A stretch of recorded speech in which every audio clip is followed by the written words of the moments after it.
ታላቁ እስክንድር ሲባል አውቀዋለሁ። እስክንድር እንደተፈታ በመኪና መስኮት እስከ ግማሽ አካሉ ብቅ ብሎ እጁን በመጨበጥ ጥንካሬና ወኔው እንዳልተሰለበ ያሳየበት ምስል አለኝ።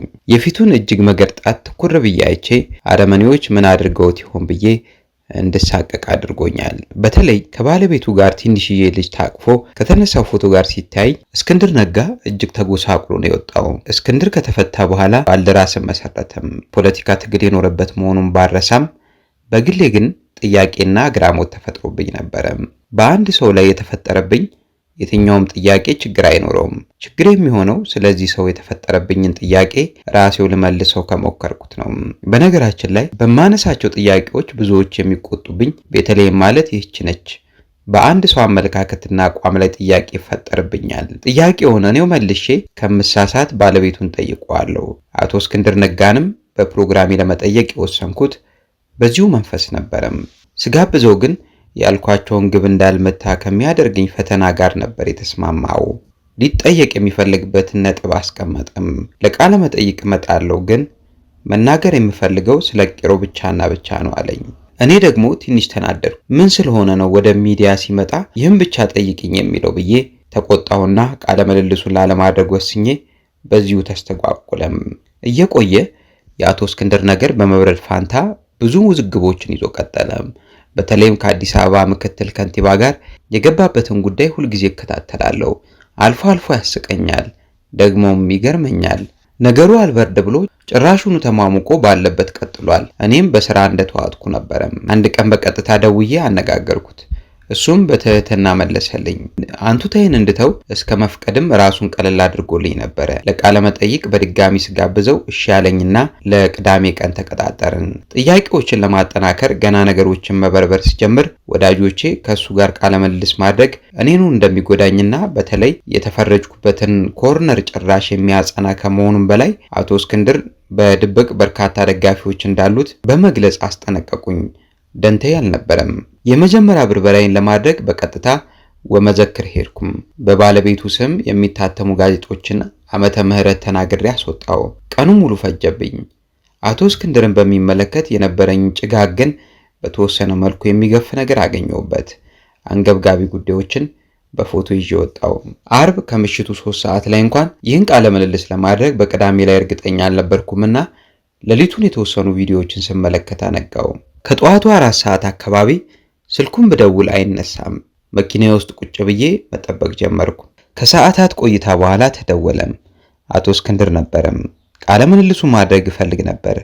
ከአንቺ ጋር ብነጋገር ደስ ይለኛል፣ ግን አሁን ሳስበው በአንቺ ፕሮግራም ላይ አንድ ክርክር ከጀዋር ጋር እንዲዘጋጅልኝና ይሄኛው ይቅርብኝ አለኝ። ንዴቴን እንደምንም ለመዋጥ ታግዬ እስኪጨርስ ጠበቅኩትና አቶ እስክንድር የኔ ፕሮግራም እኮ የዲቤት ፎርማት የለውም፣ የሌሎችን ክርክር አስተናግጄም አላውቅም አልኩትም። ምን ችግር አለው? ዓለም ላይ አንድ ለአንድ የሚጠይቁ ጋዜጠኞች እኮ ክርክር መምራትም ይችላሉ አለኝ። እኔ አልችልም፣ ከጀዋር ጋር የሚያከራክራችሁ ሌላ ሰው ፈልግ። እኔ ኤልቲቪ ስገባ የተሰጠኝ የራሱ ቅርጽ ያለው ፕሮግራም አለ። ዲቤት ማድረግ አልችልም። ለይዘቱና ለቅርጹ የፈረምኩበት ፕሮግራም ነው። እስቲ ጀዋርን ጠይቂው፣ ከተስማማና እሺ ካለ አንቺ ጎበዝና ከባድ ጥያቄ የምትጠይቂ ስለሆንሽ አንቺ ትመሪዋለሽ አለኝ። ንዴት እንዳነቀኝ ነበር። አቶ እስክንድር በመካከላችሁ ክርክሩን ስመራ ገለልተኛ እንደምሆን እንዴት አመንከኝ? አሰብ አደረገና እኔ አንቺ ብትመሪው ቅሬታ የለኝም አለም። ሁለታችንም ቃለ መጠይቁን ለማድረግ ያመጣው ሐሳብ እንደሆነ ተነቃቅተናል። ተጣልቼው ልለየው አልፈለኩም። መቼም ይሁን መቼ አቶ እስክንድርን ፈልገዋለሁ። በቀጥታ ወደ ቤት ሄጄ ልብሴን ቀያየርኩና ረጃጅም ቅልጥሞቼን አጣጥፌ ረጅም ሰዓታት መሬት ምንጣፍ ላይ ቁጭ ብዬ ማሰብ ጀመርኩም። እርግጥ ለቃለ ምልልሱ ጥሩ ቁመና ነበረኝ ወይ የሚለውን እርግጠኛ ባልሆንም ላለመቅረብ በሰጠው ብልጣብልጥ ምክንያት ግን ታዝቤዋለሁ። የሆነው ሆኖ ይህ ቃለ ምልልስ በመሰረዙ ያን ያህልም አልተከፋውም። ጥቂት ወራት ካለፉ በኋላ አቶ እስክንድር ነጋን አንድ ቀን በራሳችን ጣቢያ በሌላ ፕሮግራም ላይ ያየሁት። ለቃለ ምልልሱ እንዴት እንደመጣ ብጠይቅ ደወልንለት መጣ የሚል መልስ ሰጡኝ። ምንም ሳያስቸግር ነው ወይ? ምንም አላለም ተባልኩ። ስለዚህ እስክንድር ነጋ እኔ ፕሮግራም ላይ የመቅረብ ምንም ፍላጎት እንደሌለው ተረድቼ ተውኩትም። ፈቅዶ የቀረበበት ቃለ ምልልስ ለ2 ሳምንታት የዘለቀ ስለነበር እንደ ማንኛውም ተመልካች ተከታተልኩትም። አቶ እስክንድር ሆነ ብሎ ጥያቄዎቹን በሚፈልገው መንገድ እያጠፈ ነጡን በበላይነት ይዞ መሄዱን ታዝቤ ስቄ ተውኩትም። እሱን ለቃለ ምልልስ የማግኘቱ ጉዳይ ተስፋ ቆርጬበት ነበረ።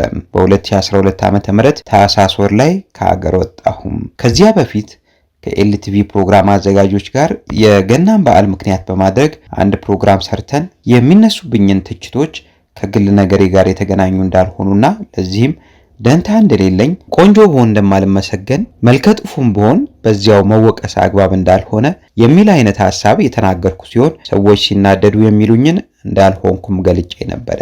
ከአውሮፕላን ማረፊያ ወደ ሆቴል ገባሁና ስልኬን ሳበራ ከደረሱኝ መረጃዎች እንደገባኝ ከሆነ ንግግሬን አነጋጋሪ፣ አጨቃጫቂና እጅግ አዝናኝ ሆኖ አገኘሁት። በራሴም በሰዎችም ስቄ ተውኩትም። ሺህ ጊዜ ሰዎች እንደሚፈልጉት ቢሰማቸው እኔ ደግሞ ስለ ራሴ የሚሰማኝ እንደዛው እንዳልተናገርኩ ነው። እጅግ ውብ ነኝና ሌላ ማሸማቀቂያ አይፈልጉም። ከተማውን እያየው ሳልመን አሳ እየበላው ፎቶ እየተነሳውና ትላልቆቹ ሞሎች ስጎበኝ ቆየው። አንዳንድ አበሾች ህንፃ ውስጥ ሲያዩኝ ክው ብለው ሲደነግጡ ሳይ ትልቅ ባርኔጣ ገዛው። ዝርግት ብሎ ግማሽ ፊቴን ስለሸፈነኝ እኔም እነርሱም ተገላገልን። ታይላንድ ትልቅ ሀገር አይደለችም። በርካታ ቱሪስት የሚርመሰመስባት ሀገር ግን ናት። ገና ከታክሲ ስትወርጂ ወይም ከሆቴልሽ በር ወጣ ስትይ በጥፊ ያጠናገረሽ የሚመስልሽ ወላፈን ይቀበልሻል። የአገሬው ቆነጃጅት ሙቀቱን የሚከላከሉት ከውስጥ ሱሪ ትንሽ ዝቅ ያለች የጅንስ ቁምጣ እየለበሱ ነው። ይህ ወላፈን ወንዶቹን ለይተው ይተው እንደሆን እንጃ። ሰፊ የጨርቅ ሱሪያቸውን ጥፍንግ አድርገው በቀበቶ አስረው እጀ ጉርድ ሸሚዝ ይለብሳሉ። ስኒከር ጫማም ይጫመታሉ። ቱሪስት ሁሉ ልብሱን ወዲያ ጥሎ ሸበጡን ለማጥለቅ በሚከጅልበት ሁኔታ ውስጥ የታይላንድ ወንዶች እንዲያለብሰው ስራቸው ላይ ናቸው። ሴቶቻቸው እጅግ ያምራሉ። ወርቃማ ቆዳቸው ያንጸባርቃል። መሸመትን ከምንም በላይ ሳይወዱ አይቀሩም። የትም ቦታ ብትሄዱ ሲገዙ ታገኟቸዋላችሁ። አንድ ዕለት እኩለ ሌሊት ካለፈ በኋላ ገበያ መኖሩን ስለሰማሁኝ ለማየት ሄጄ ነበረ። ገበያው በቆነጃጅት የተሞላ ሆኖ በዚያ ሌሊት ልጆቻቸውን እየጎተቱ የሚራመዱ ገበያተኞች ሴቶችን ተመልክቻለሁ። ሸመታ ይወዳሉ። ባንኮክ በተደጋጋሚ ሄጃለሁ። ገና ወደ ሀገሩ እንደገባችሁ ወበቅና ለየት ያለ የምግብ ሽታ ይቀበላችኋል። ምግባቸው ከማር የተገኘ ነው። በየመንገዱ ላይ ይጠብሳሉ፣ ይቀቅላሉ። ወደ አንዱ የመንገድ ላይ ኩሽና ጠጋ ብዬ ለማየት ብሞክር ጭራና ክንፍ ያላቸውና ቅንቡርስ የመሳሰሉ ጉዶች በቅመም ተለውሰው ይንተከተካሉ፣ ይጠበሳሉ፣ ይቆላሉ። ከዚህ በየመንገዱ ተደርድሮ ከሚጠበሰው ምግብ የተነሳ የትም ብትሄዱ ሽታው አንድ አይነት ነው። ብዙ ኢትዮጵያውያን ሽታው ያንገፈግፋቸዋል። በሚቀቀለው ምግብ አጠገብ ሲያልፉ አፋቸውን በሻርፕ ወይም በእጃቸው ይሸፍናሉ። ይህ ድርጊታቸው እኔን ትንሽ ፈገግ ያስብለኛል፣ እታዘባለሁም። አዲስ አበባን ያጠናት የሽንትና የሰገራ ሽታ ከመቼው ተዘንግቶ ይሆን እላለሁ። በሳር ቤት ወንዝ አጠገብ በእግራችሁ መች ትራመዳላችሁ? በልደታ እንዴት ታልፋላችሁ? ፒያሳ፣ ቀበናና መላው አዲስ አበባ ምን አይነት ከተማ ናት? ባንኮክ ሲበዛ ጽዱ ከተማ ናት። በመንገድ የተጣለ ቆሻሻ አታዩም። ሌቱን ሲያጥቡና ሲጠርጉ የሚያድሩ ሰራተኞች አሏት። የንግድና የሕክምና ከተማ በመሆኗ የኛ ሀገር ሰዎች ወይ ለሕክምና አሊያም ለንግድ ነው የሚጓዙትም። በሕክምና በጣም የተመሰገኑ ናቸው። ባንኮክ የድሪያ ከተማ ናት። በዚያ መስረቅ የነውርና ውርደት ሲሆን መዳራትና ማመንዘር ግን በግልጽ ተፈቅዷል። ወንዶቹ ከሴቶቹ አንጻር ረጋ ያሉ ይመስላል። ሴቶቻቸው እብድ የሚባሉ አይነት ሲሆኑ ሽቅርቅር ናቸው። የከተማውን ፋሽን ተከታይ ሴት ብዛት ስታዩ ኒውዮርክ አሊያም ሚላን ያላችሁ ይመስላችኋል። የሚርመሰመሰው የውጭ ዜጋ አንዷን የታይላንድ ሴት ክንዱ ውስጥ ሸጉጦ መዞሩ ትኩረትን የሚስብ ልዩ ነገር አይሆንም። የፈልጋችሁትን ንቅሳት በየመንገዱ ዳር ይሰራላችኋል። ስሸምቱና ስትመገቡ ብትሉ ታይላንድ ገንዘብ አያልቅባችሁም። እዚያ በነበርኩበት ሰሞን $1 ምንዛሬ ከኢትዮጵያ ጋር ተመሳሳይ ሲሆን ኑሮ ግን ውድ አይደለም። በተለይ ዱባይን ላየ ሰው ዱባይ ለታክሲ ብቻ ምን ያህል ገንዘብ እንደሚጠሩ የሚያውቅ ሰው ባንኮክን ይወዳታል። ከተማይቱ በእብድ ሹፌሮች የተሞላች ናት። በእኔ ምልከታ ሁሉም አንድ ናቸው። በመጀመሪያ የሄድኩ ጊዜ አነዳዳቸውን አይቼ ወደ ሀገር የሚገባው አስክሬኔ ነበር የተሰማኝ። ጥቂት ቀናት ስቆይ ፍርሃት ለቀቀኝ። አንዱ ሹፌር የተሳሳተ መስመር ይዞ እየከነፈ ቢመጣ እንኳን ሌላኛው ሹፌር በትዕግስት ያሳልፈዋል እንጂ የጥሩምባ ድምጽ በጭራሽ አትሰሙም። ንዴታቸው ቶሎ ብልጭ አይልባቸውም። የሹፌሩ ድድብና ካደበነው እንኳን ራሱን ነቅንቆ ይላል። የታይላንድ ሹፌር ይህን ብቻ ነው የምትሰሙበት። ታክሲዎቹ በኪሎ ሜትር የሚሰሩ ቢሆንም ሹፌሮች ድርድር ይመርጣሉ። ከዱባዮች ጋር ሲነጻጸሩ በጣም ጨዋዎች ናቸው። አንድ የዱባይ ታክሲ ከሆቴል ወደ አንዲት ህንፃ ለማድረስ ረጅም ጠመዝማዛ መንገድ መርጦ 120 ድርሃም ተቀብሎኛል። ሞተርና ሰረገላ የሚመስል የህዝብ ማመላለሻ አለ። ቱክ ቱክ ይሉታል። እንደ ታክሲ ነው። አብዛኛው ቱሪስት ከታክሲ ይልቅ ያንን የሞተር ሰረገላ ይመርጣል። ዋጋው የሚቀንስ ሲሆን ማዝናናቱም ደስ ይላል። ወደ ሀገሬ ለመመለስ ጥቂት ቀናት ሲቀረኝ የፕሮግራሜ ኃላፊ ደወለልኝና እስክንድር ነጋ ደውሎለት እንደነበርና ልቅረብ ማለቱን ነገረኝ። አንተን የደወልክለት ወይስ እሱ ብዬ ጠየቅኩት። እሱ ነው። እስክንድርን ለማመን ያስቸግረኛል። 2 ጊዜ ሁሉ ነገር ካለቀ በኋላ ሐሳቡን ቀይሯል አልኩት። ይመጣል፣ ለማንኛውም ተዘጋጅ አለኝ። ከ2 ቀን በኋላ እመለሳለሁ፣ ስመጣ እናወራለን ብዬ ዘጋው። የቆየሁት ለጥቂት ቀናት ቢሆንም በቂ ረፍት አድርጌ ነበር። ሰውነቴ ተዝናንቷል። አዲስ ነገር ማድረግ እችላለሁ፣ ወይም የሆነ አዲስ ስሜት ተሰምቶኛል። የገባው ቀን ተኝቼ ዋልኩና በማግስቱ ወደ ቢሮ ሄድኩኝ። አለቃዬ ስለ እስክንድር ነው የሚያወራው። እኔ ደግሞ ይህንን መስማት አልፈለግኩም። ለ3ኛ ጊዜ መሞኘት ደስ አይልም። ትንሽ ተጨቃጨቅንና ስልክ ደወለለት። አቶ እስክንድር ቤቲ ገብታለች። ስልኩን ገፋልኝ። አቶ እስክንድር ጤና ይስጥልኝ፣ እንኳን ደህና መጣሽ። አለቃዬ ፕሮግራሜ ላይ መቅረብ እንደምትፈልግ ነገረኝ። ቀድሞ ፕሮግራም የቀረበበት ምክንያት በቂ ስላልነበረ አሁን አንተን ለማመን እቸገራለሁ። እረ እመጣለሁ፣ ግን ቤቲ እኔ የምፈልገው ጥያቄው በጣም ጠንከር እንዲል ነው አለኝ። ፈገግ አልኩም። አቅጣጫ ታስቀምጣለህ አልኩትም። አይ የፈለግሽውን ጠይቅኝ። ለቅዳሜ ከሰዓት ቀጠሮ ያዝንና እየተጠራጠርኩ ስልኩን ዘጋሁት። ብዙ መጨነቅ አልፈለግኩም። ከ2 ቀናት በኋላ ከጋዜጠኛው ከሰብአዊ መብት ተሟጋቹና በስር ከተሰቃየው አሁን ደግሞ በኢትዮጵያ ለውጥና ፖለቲካ ውስጥ አወዛጋቢ ከሆነው ሰው ጋር እቀመጣለሁ። ቀድሞ በእግር በፈረስ የፈለግኩት ቢሆንም አሁን በተራው እርሱ ይፈልገኛል። እንደተዝናናው ነኝ። ከጥቂት ወራት በፊት በመዘክር ባገኘኋቸው ጽሑፎችና በተመለከትኳቸው ቪዲዮዎች ታግዤ ስለ እርሱ ጥናት ያደረግኩበትን ማስታወሻ ይዤ አንድ ጊዜ ብቻ ከለስኩትም። ፍልሚያው ከባድ እንደሚሆን ባውቅም ባልተለመደ ሁኔታ እጅግ ተዝናንቼ ነበረ። ቤት ሆኜ አረፈድኩና ከምሳ በኋላ ወደ ቢሮ ነዳው። ነጭ ሸሚዝ ለብሼ ድፍን ሹራብ አከልኩበትና በላዩ ላይ ጥቁር ሰማያዊ የእንግሊዝ ኮት ደረብኩበትም። ሳስበው ግን የስቱዲዮ ሙቀትና ፍልሚያው ላይ ይህ አለባበሴ ምቾት እንዳይነሳኝ ስለሰጋው ሁሉንም ጣልኩና በነጩ ሸሚዝ ቀረው። እስክንድር መምጣቱን እስከሰማሁባት ደቂቃ ድረስ ይመጣል የሚል እምነት አልነበረኝም። ስራዬን ለማክበርና በቀጠሮ ሰዓት ለመገኘት ብቻ ነበር የሄድኩትም። ወደ እንግዳ መቀበያው ሄጄ የእጅ ሰላምታ ሰጠሁትና ስቱዲዮ እስኪዘጋጅ ከአጠገቡ ትንሽ ፈንጠር ብዬ ተቀመጥኩም። ጥቂት ለመጨዋወት ብሞክርም ሁለታችንም አልሆነልንም። እንዳይቆረጥ ቤቲ እባክሽ አለኝ። አቶ እስክንድር ከሐሳብ እኮ ጠብ የለኝም፣ አልቆርጥም። በጣም ከተጠራጠርክ በስልክህም ቅዳው አልኩትም። አይ አልቀዳም፣ አምንሻለሁ አለኝ። ኤልቲቪ የጆሃር ነው እንዴ አለኝ። ከትንሽ ዝምታ በኋላ አይደለም፣ ይህንን ኢንተርቪው ስንጀምር ስጠይቅሽ ትመልሽልኛለሽ አለኝ። አዎ ግን ምን ይጠቅምሃል? ብዙ ሰው የእርሱ ነው እያለ ስለሚሳሳት ነው አለኝ። ከቀረጻው በፊት ከእንግዶች ጋር በሰፊው የመወያየት ልምድ የለኝም። አቶ እስክንድር ከቀጠሮ ቀድሞ ስለተገኘ የስቱዲዮም ዝግጅት ቶሎ አልተጠናቀቀም። አሁን ወደዚህ እንደምመጣ ለማንም አልተናገርኩም፣ ምክንያቱም ይከላከሉኛል። ተደብቄ ለወዳጆቼ እንኳን ሳልነግር ነው የመጣሁትና የምጠይቅሽ አንድ ነገር ነው። አታቋርጭኝ። እንደፈለግኩ ሐሳቢ ልናገርና ስጨርስ አንቺ ደግሞ ትቀጥያለሽ። ይህም ብቻ ነው የምጠይቅሽ። ከዛ ከረዘመብሽ እንደፈለግሽ ቆራርጩ።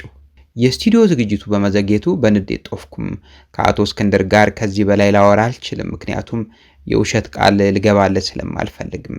እኔ ውሸት እጸየፋለሁ። ወደ ቀረጻ ገብተን ቦታችንን ያዝን። ባለሙያዎች እንድንጀምር ሲፈቅዱ ትንፋሽን ሰብሰብ ባደረግኩና ስለ ጸጉር ሁኔታ የጠየቅኩትም እርሱ ላይ ለማሾፍ የመሰለው በርካታ ሰው ቢኖርም ሐሳቤ እንደዚህ አልነበረም። አንደኛ እርሱን ያዝናነዋል፣ ካሜራዎችንና የስቱዲዮን ድባብ እንዲላመደው ያደርገዋል። ሌላው ስለ ጸጉሩ የሚያፍርበት ምንም ምክንያት የለውምና እርሱም እየተዝናና ወይም እየሳቀ ሲመልስልኝ ወደሚቀጥለው ጥያቄ መንደርደሪያ እርካብ ረግጣለሁ። እስክንድር በበኩሉ ቀድሞ እንደሚጠይቀኝ ነግሮኝ የነበረውን የጃዋርን የኤልቲቪ ባለቤትነት ጉዳይ የማጣራቱን ጥያቄ ረስቶት ነበረም። አቶ እስክንድር የተማሩም ጥያቄው ዋዛ አልነበረም። ስላንተ ብዙ አውቃለሁ እኮ ለማለት የተጠቀምኩበት ነገር ነበረም። የሰዎችን የግል ጉዳይ ብዙ አልበረብርም። እኔም ብዙ የግል ጉዳዮች አሉኝና ከምንም ነገር ንጹህ አይደለውም። ሁልጊዜም ከሐሳባቸው ጋር በሌላ ሐሳብ ለመሟገት ነው የምቀርበው። ከመጋብዛቸው ብዙዎቹ ስለኔ የሚሰሙትና እርግጠኛ ሆነውም የሚመጡት በማህበራዊ ድረገጽ ከሚናፈሰው እንደሆነ አውቃለሁ። ቤቲ ከፌስቡክ ላይ ወሬ ለቅማን የምትጠይቀው የሚለውን አምነው እንደሚመጡ አውቃለሁ። እንዲህ ማመናቸው ለኔ ደስ ይለኛል። ጉዳዩ በኋላ ቢገለጥና ቢታይ የተሻለ ነውና አቶ እስክንድር ይህን አምኖ እንደመጣ ጠርጥሬያለሁ። ስለዚህ ነገሩን ጫን ማድረግ ፈለግኩና ስላንተ እኮ ብዙ ነገር አውቃለሁ የሚል መልእክት ልልክለት ፈልጌ ነበረ። የተማረበትን መጠየቄ አሁን ኳሷን እሱ ሜዳ ላይ እያንከባለልኩ ነው። እኔና አቶ እስክንድር ተግባባን። ብዙ ብገፋ ወይ እሱን በግል ጉዳዩ ማሳጣት ብፈልግ በቂ ነገር ነበረኝ፣ ግን አልፈለግኩም። አልፌ ሄድኩም። አውቀዋለሁ የሚለውን መልእክት ላስተላልፍለት ከማህበራዊ ሚዲያም ጋር ያልተገናኘ ጥያቄ እዚህ እንዳለት ልጠቁመው ነበረም። አስከተልኩና ያንኑ መልእክት የሚያስተላልፍ ሌላ ጥያቄ ሰነዘርኩም። የወላጆቹ ክሊኒክ እንዴት ሆነም? በእኔ ግምት አቶ እስክንድር ቃለመጠየቁ እየተበላሸበት የመጣው ከነዚህ ጥያቄዎች በኋላ ነበርም። በዚህ ላይ አንድ ተቺ የጻፈውን ጽሑፍ አንብቤያለሁ። እጅግ ተጣድፋ ስለ ክሊኒኩ ምንም ሳንሰማ ወደ ሌላ ጥያቄ ሄደች። ስለ ክሊኒኩ ደንታ አልነበራትም፣ ጊዜ ሰጥታ መጠየቅ ነበረባት ብሏል። በዚህ ትችት ደስ ብሎኛል። ተመልካቹ በሚገባ አይቷል። እነዚህ ጥያቄዎች ለእስክንድር አንድ መልእክት ለመላክ ተወረወሩ እንጂ ክሊኒክ ለማስተዋወቅ የተሰሩ እኮ አልነበሩም።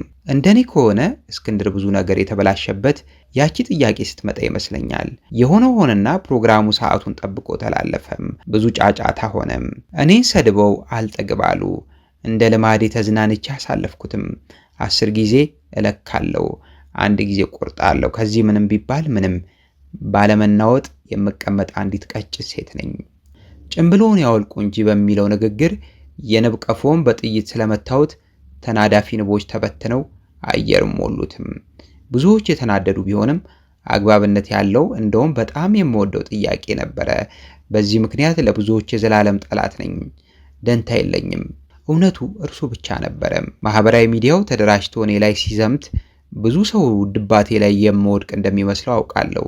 ብዙዎች ፍም እሳት እንደጨበጠ ሰው ሲዘሉና አረፋ ሲደፍቁ በራሴና በእነሱ ሁኔታ መሳቅ ብቻ ነው።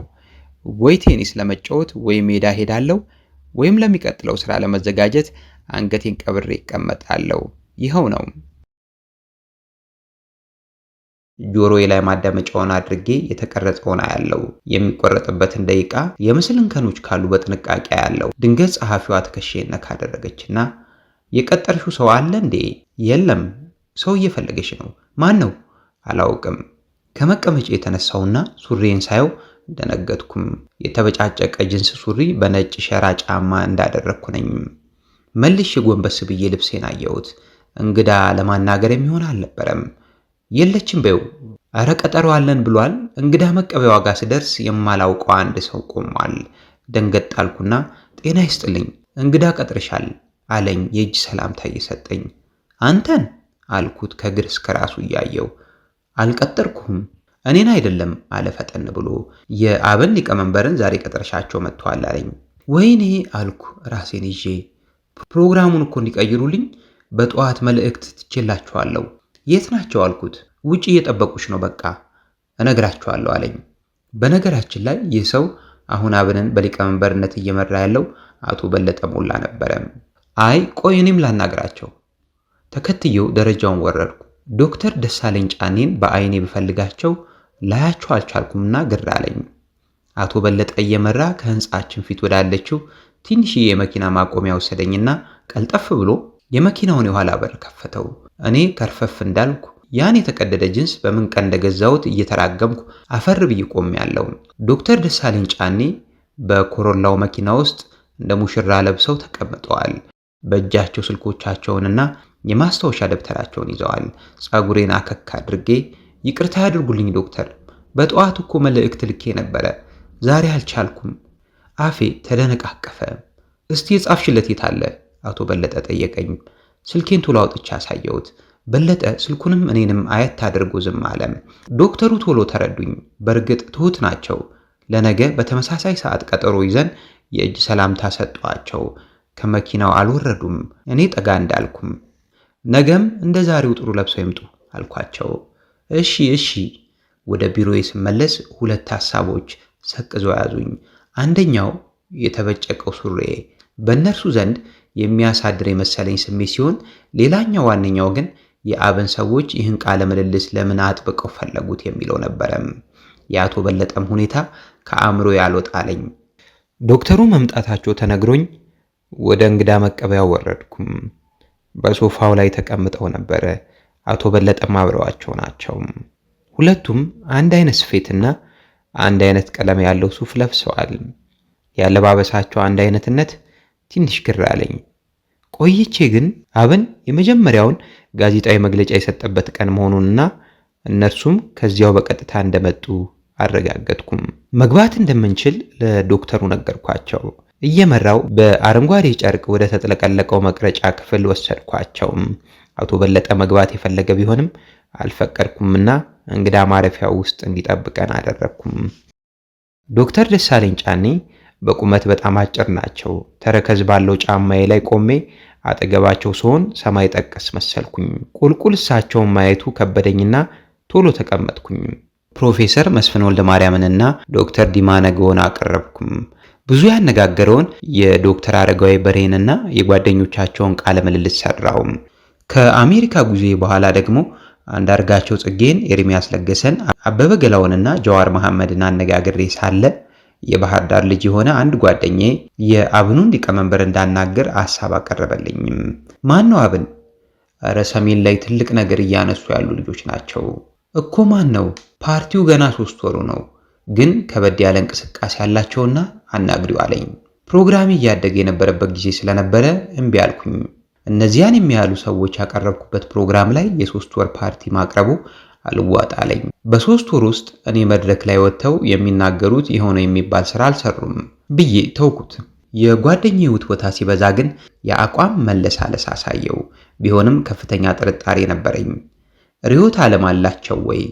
ፖለቲካቸው በምን የተቃኘ ነው? ለምን ይታገላሉ? ለሚለው ቅድመ ውሳኔ ጥያቄ መልስ ማግኘት አልቻልኩም።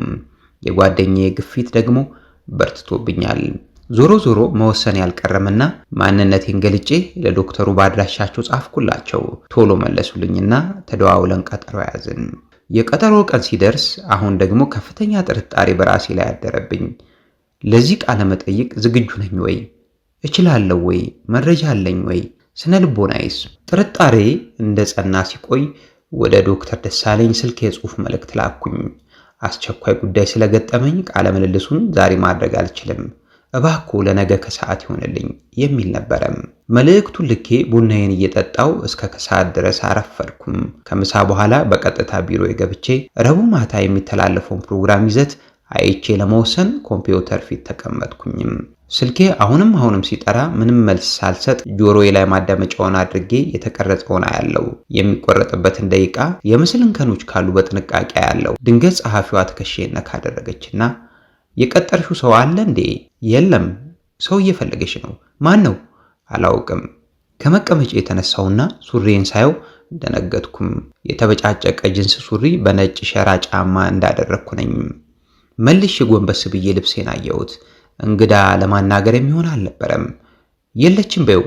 አረ ቀጠሮ አለን ብሏል። እንግዳ መቀበያዋ ጋር ስደርስ የማላውቀው አንድ ሰው ቆሟል። ደንገጥ አልኩና ጤና ይስጥልኝ፣ እንግዳ ቀጥርሻል አለኝ የእጅ ሰላምታ እየሰጠኝ። አንተን አልኩት ከግር እስከ ራሱ እያየው። አልቀጠርኩም፣ እኔን አይደለም አለ ፈጠን ብሎ። የአብን ሊቀመንበርን ዛሬ ቀጥረሻቸው መጥተዋል አለኝ። ወይኔ አልኩ ራሴን ይዤ። ፕሮግራሙን እኮ እንዲቀይሩልኝ በጠዋት መልእክት ትችላችኋለሁ። የት ናቸው አልኩት። ውጪ እየጠበቁሽ ነው፣ በቃ እነግራችኋለሁ አለኝ። በነገራችን ላይ ይህ ሰው አሁን አብንን በሊቀመንበርነት እየመራ ያለው አቶ በለጠ ሞላ ነበረ። አይ ቆይ እኔም ላናግራቸው። ተከትየው ደረጃውን ወረድኩ። ዶክተር ደሳለኝ ጫኔን በአይኔ ብፈልጋቸው ላያቸው አልቻልኩምና ግር አለኝ። አቶ በለጠ እየመራ ከህንጻችን ፊት ወዳለችው ትንሽዬ የመኪና ማቆሚያ ወሰደኝና ቀልጠፍ ብሎ የመኪናውን የኋላ በር ከፈተው። እኔ ከርፈፍ እንዳልኩ ያን የተቀደደ ጅንስ በምን ቀን እንደገዛሁት እየተራገምኩ አፈር ብዬ ቆሜያለሁ። ዶክተር ደሳለኝ ጫኔ በኮሮላው መኪና ውስጥ እንደ ሙሽራ ለብሰው ተቀምጠዋል። በእጃቸው ስልኮቻቸውንና የማስታወሻ ደብተራቸውን ይዘዋል። ጸጉሬን አከክ አድርጌ ይቅርታ ያድርጉልኝ ዶክተር፣ በጠዋት እኮ መልእክት ልኬ ነበረ፣ ዛሬ አልቻልኩም። አፌ ተደነቃቀፈ።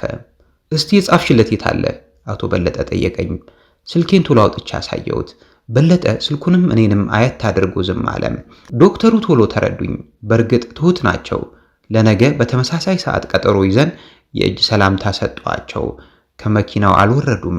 እኔ ጠጋ እንዳልኩም ነገም እንደ ዛሬው ጥሩ ለብሰው ይምጡ አልኳቸው። እሺ እሺ። ወደ ቢሮዬ ስመለስ ሁለት ሐሳቦች ሰቅዘው ያዙኝ። አንደኛው የተበጨቀው ሱሬ በእነርሱ ዘንድ የሚያሳድር የመሰለኝ ስሜት ሲሆን፣ ሌላኛው ዋነኛው ግን የአብን ሰዎች ይህን ቃለ ምልልስ ለምን አጥብቀው ፈለጉት የሚለው ነበረም። የአቶ በለጠም ሁኔታ ከአእምሮ ያልወጣለኝ። እስኪ የጻፍሽለት የታለም? የእኔ ችግር ቃለ ምልልሱን እንዳላደርግ የዝግጅት እጥረትና በቂ መረጃ ለማግኘት ያመጣው በራሴ ያለመተማመን ችግር ሲሆን፣ ለእነርሱ ደግሞ ሽሽት የሰጣቸውም ትርጉም አንድ ጥቁር እጅ እነርሱን በሚዲያ እንዳላስተናግድ ፈልጎ የሆነ ጫና እንዳመጣብኝ ነበረም። ሰማይና ምድር ሊላቀቁ ጥቂት ሰዓታት ሲቀሩ ነቃው። ቃለ መጠይቅ ባለኝ ቀን ማልጄ መነሳት ልማዴ ነው። ስልኬን ከፍቼ ዓለም እንዴት እንዳደረች ዜናዎችን አየሁና ካልጋዬ ሳልወርድ ጥቂት ቆየው። አሰብኩ፣ አወጣው፣ አወረድኩ። ወደ ሩቅና አስቤ ወደማላውቀው አንድ ነገር ውስጥ እግሬ እየገባ እንደሆነ ታውቆኛል። የፈለገው ይምጣም። ከአልጋው ወርጄ ወደ ኩሽና ሄድኩና ቡናዬን ጥጄ በጆሮ ማዳመጬ ቀስ ያለ ሙዚቃ እየሰማው የጣርኩት መፍላቱን ጠብቃለሁ። የፈለገው ይምጣ ደጋግሜ ለራሴ ነግረዋለሁ። የቡናዬ መዓዛ መውጣት ጀምሯል። በነገራችን ላይ የትም ብሆን ቀኔን በቡና ነው መጀመር የምፈልገው። ስለ ቡና ወዳጅነቴ ባሰብኩ ቁጥር ቀድሞ ወደ ሐሳብ የሚመጣ አንድ የማይረሳ ወቅት አሳልፌያለሁ። ከጥቂት ዓመታት በፊት አንድ የጠዋት ልማድ ነበረኝ። አሁን በቴሌቪዥን ከመታየቱ ዕውቅና ጋር ተያይዞ ላደርገው አልቻልኩም። በጠዋት እነሳና በደቂቃዎች ውስጥ እለባብሳለሁ። አዘውትሬ ሰማያዊ ጂንስና ነጭ ሸራ ጫማ አደርጋለሁ። የጠዋቱን ቀዝቃዛ አየር ለመቋቋም ቀለል ያለ ጃኬት ደርቤ ቡና ለመጠጣት ወደ አንዲት ካፍቴሪያ አዘግማለሁ። የቆየ ልማዴ በመሆኑ ጉዳይ ቢኖረኝ እንኳን እዚያች ቤት ቡናዬን ለመጠጣት ጎራ ማለት አይቀርም። የኔው አይነት ልማድ ያላቸው ጥቂት ሰዎች ወደ ስራ ከመግባታቸው በፊት በዚያው ሰዓት ይመጣሉ። አብዛኞቹ በእድሜ ገፋ ያሉ ሰዎች ናቸው። አስተናጋጁ ሁሌም ሰፋ ባለ ፈገግታ ይቀበለኛል። ጥቁር የጨርቅ ሱሪና እጀ ጉርድ ባለ ኮሊታ ነጭ ሸሚዝ ለብሶ ወገቡ ላይ ሸብ የሚያደርጋት የጥቁር ጨርቅ ሽርጣለችም። ፈገግ ሲል ደስ ይለኛል። ብዙውን ጊዜ የምቀድማቸው እኔ በሆነም ከፊት ለፊት ያለውን መንገድ ከሚያሳየኝ በአንድ የቤቱ ጠርዝ ላይ በሚገኝ ስፍራ እንደምቀመጥ ስለሚታወቅ በአጋጣሚ ቀድመውኝ የደረሱ የቤቱ ደንበኞች እንኳን ቦታዬን አይወስዱብኝም ነበረም። አስተናጋጁ ገና ሳይለምደኝ በፊት ምን ላምጣልሽ ይለኝ ነበረም። ጥቁር ቡና። የሚበላ ትፈልጊያለሽ? የሚከፍልልኝ አይመስለኝም እላለሁ በልቤ። በፊቴ ግን ፈገግ ብዬ አልበላም እለዋለሁ። በጠዋት ምግብ ከጉሮሮ ያወርድልኝም። በጥቂት ሳምንታት ውስጥ ጠባዬን አወቀና ገብቼ ስቀመጥ ጥቁር ቡና ያለ ስኳር አምጥቶልኝና ሰላምታ አቅርቦልኝ ይሄዳል። ማን ነው ስምህ አልኩት አንዱን ቀን ቡናውን አስቀምጦልኝ ሲሄድ። ቴዲ አለኝ ራሱን አቆላምጦ። ሁልጊዜ ጠዋት ስገባ አይኔ ለዓመታት የለመዳቸውን ቡና ጠጪዎች አገኛቸዋለሁ። አንነጋገርም። ቢሆንም በአይን ብቻ እንደ ቤተሰብ እንተዋወቃለን። አንዱ ትንሽ ካረፈደ ወይም ከቀረ ቅር ይለኛል። ውጭውን አያለው። ከነባር ደንበኞች አንዱ በዕድሜ 70 ዓመት ይጠጋሉ። ሙሉ ፀጉራቸው ጥጥ መስሏል። ጥንቅቅ ብለው የሚለብሱና ቀጥ ብለው የሚራመዱ ናቸው። መነጫነጭና ቅብጥብጥነት ይታይባቸዋል። ሁልጊዜም 2 ክሩሳንት ይመጣላቸዋል። ትኩስ ቢሆን እንኳን ማስሞቃቸው የማይቀር ነው። ከዚያ በወተት ይሙጉታል። አልፎ አልፎ ደግሞ እንደ ልጅነታቸው ወተቱ ውስጥ እየነከሩ ይበሉታል። በአትኩሮት አያቸዋለሁ። የሚበሉትን ካልጨረሱ ቀና አይሉም። በልተው እንደጨረሱ ሻይ ይጠይቃሉ። ይህን ዘውትር ነው የሚያደርጉት። በነጭ ሲኒ ሻይ ይመጣላቸዋል። የሻዩ ማለቂያ ላይ ሲኒዋን እየወዘወዙ ከስር የዘቀጠውን ስኳር አማምተው ሲጠጡ ያጥወለውለኛል። ሲያበቁ ጥቂት ቀና ብለው ይቀመጡና ዙሪያ ገባውን ይቃኛሉ። የጠዋቱ አየር ቀዝቃዛ ስለሆነ ቶሎ ቶሎ ያስነጥሳቸዋል። ነጭ መሐረብ ከኪሳቸው አውጥተው አፍንጫቸው ድምፅ እስከሚያሰማ ድረስ ጮክ አድርገው ያጸዱታል።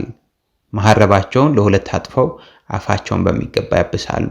ሂሳባቸውን ይከፍሉና ቀጥ ብለው እየተራመዱ ሲወጡ በአይኔ እከተላቸዋለሁ።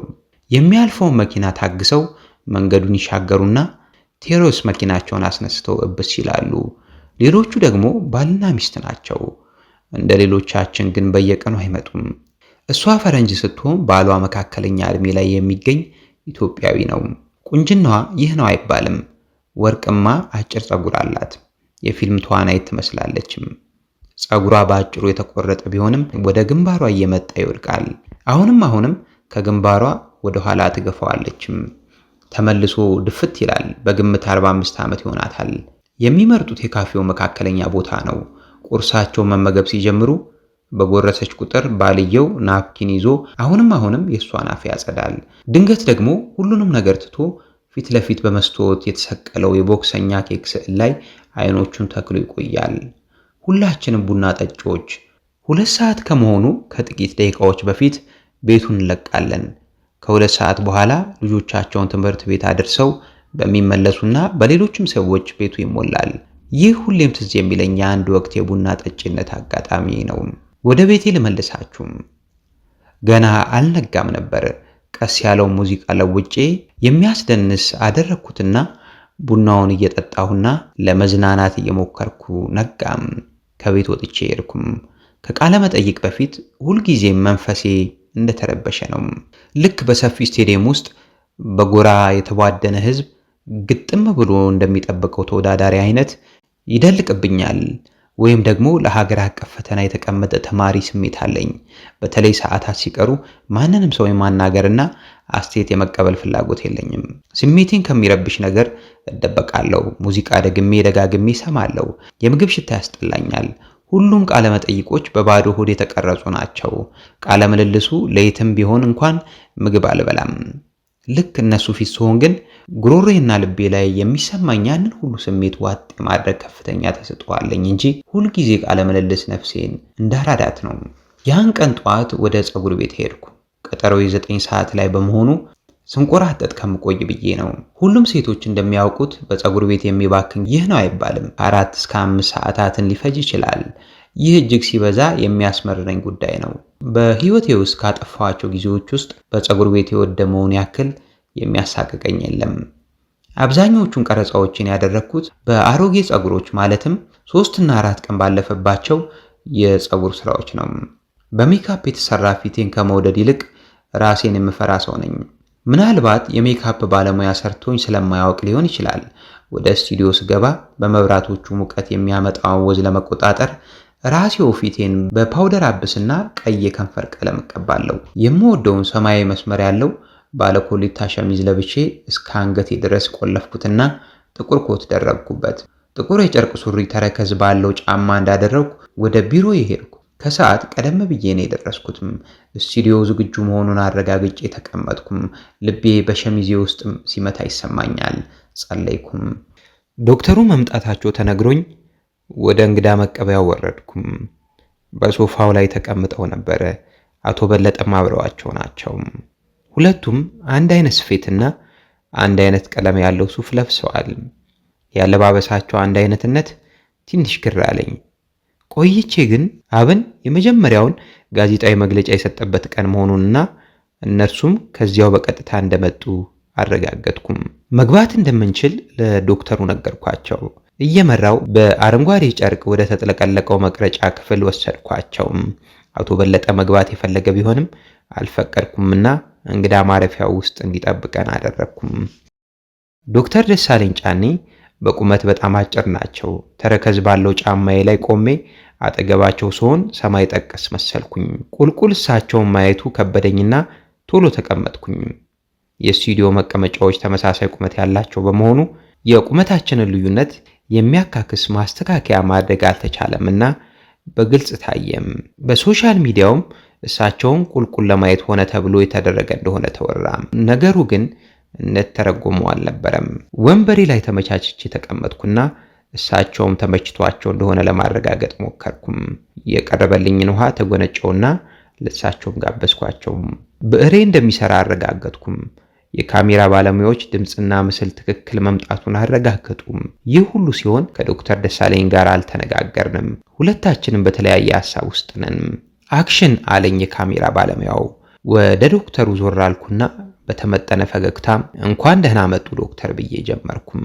በዚያ ቅጽበት ፍርሃትና የተረበሸ ስሜት ለቆኝ ሄደና በፋንታው ፈርጠም ማለት ኃላፊነትና ስራን ብቻ አጥብቆ መውደድ ተተኩም።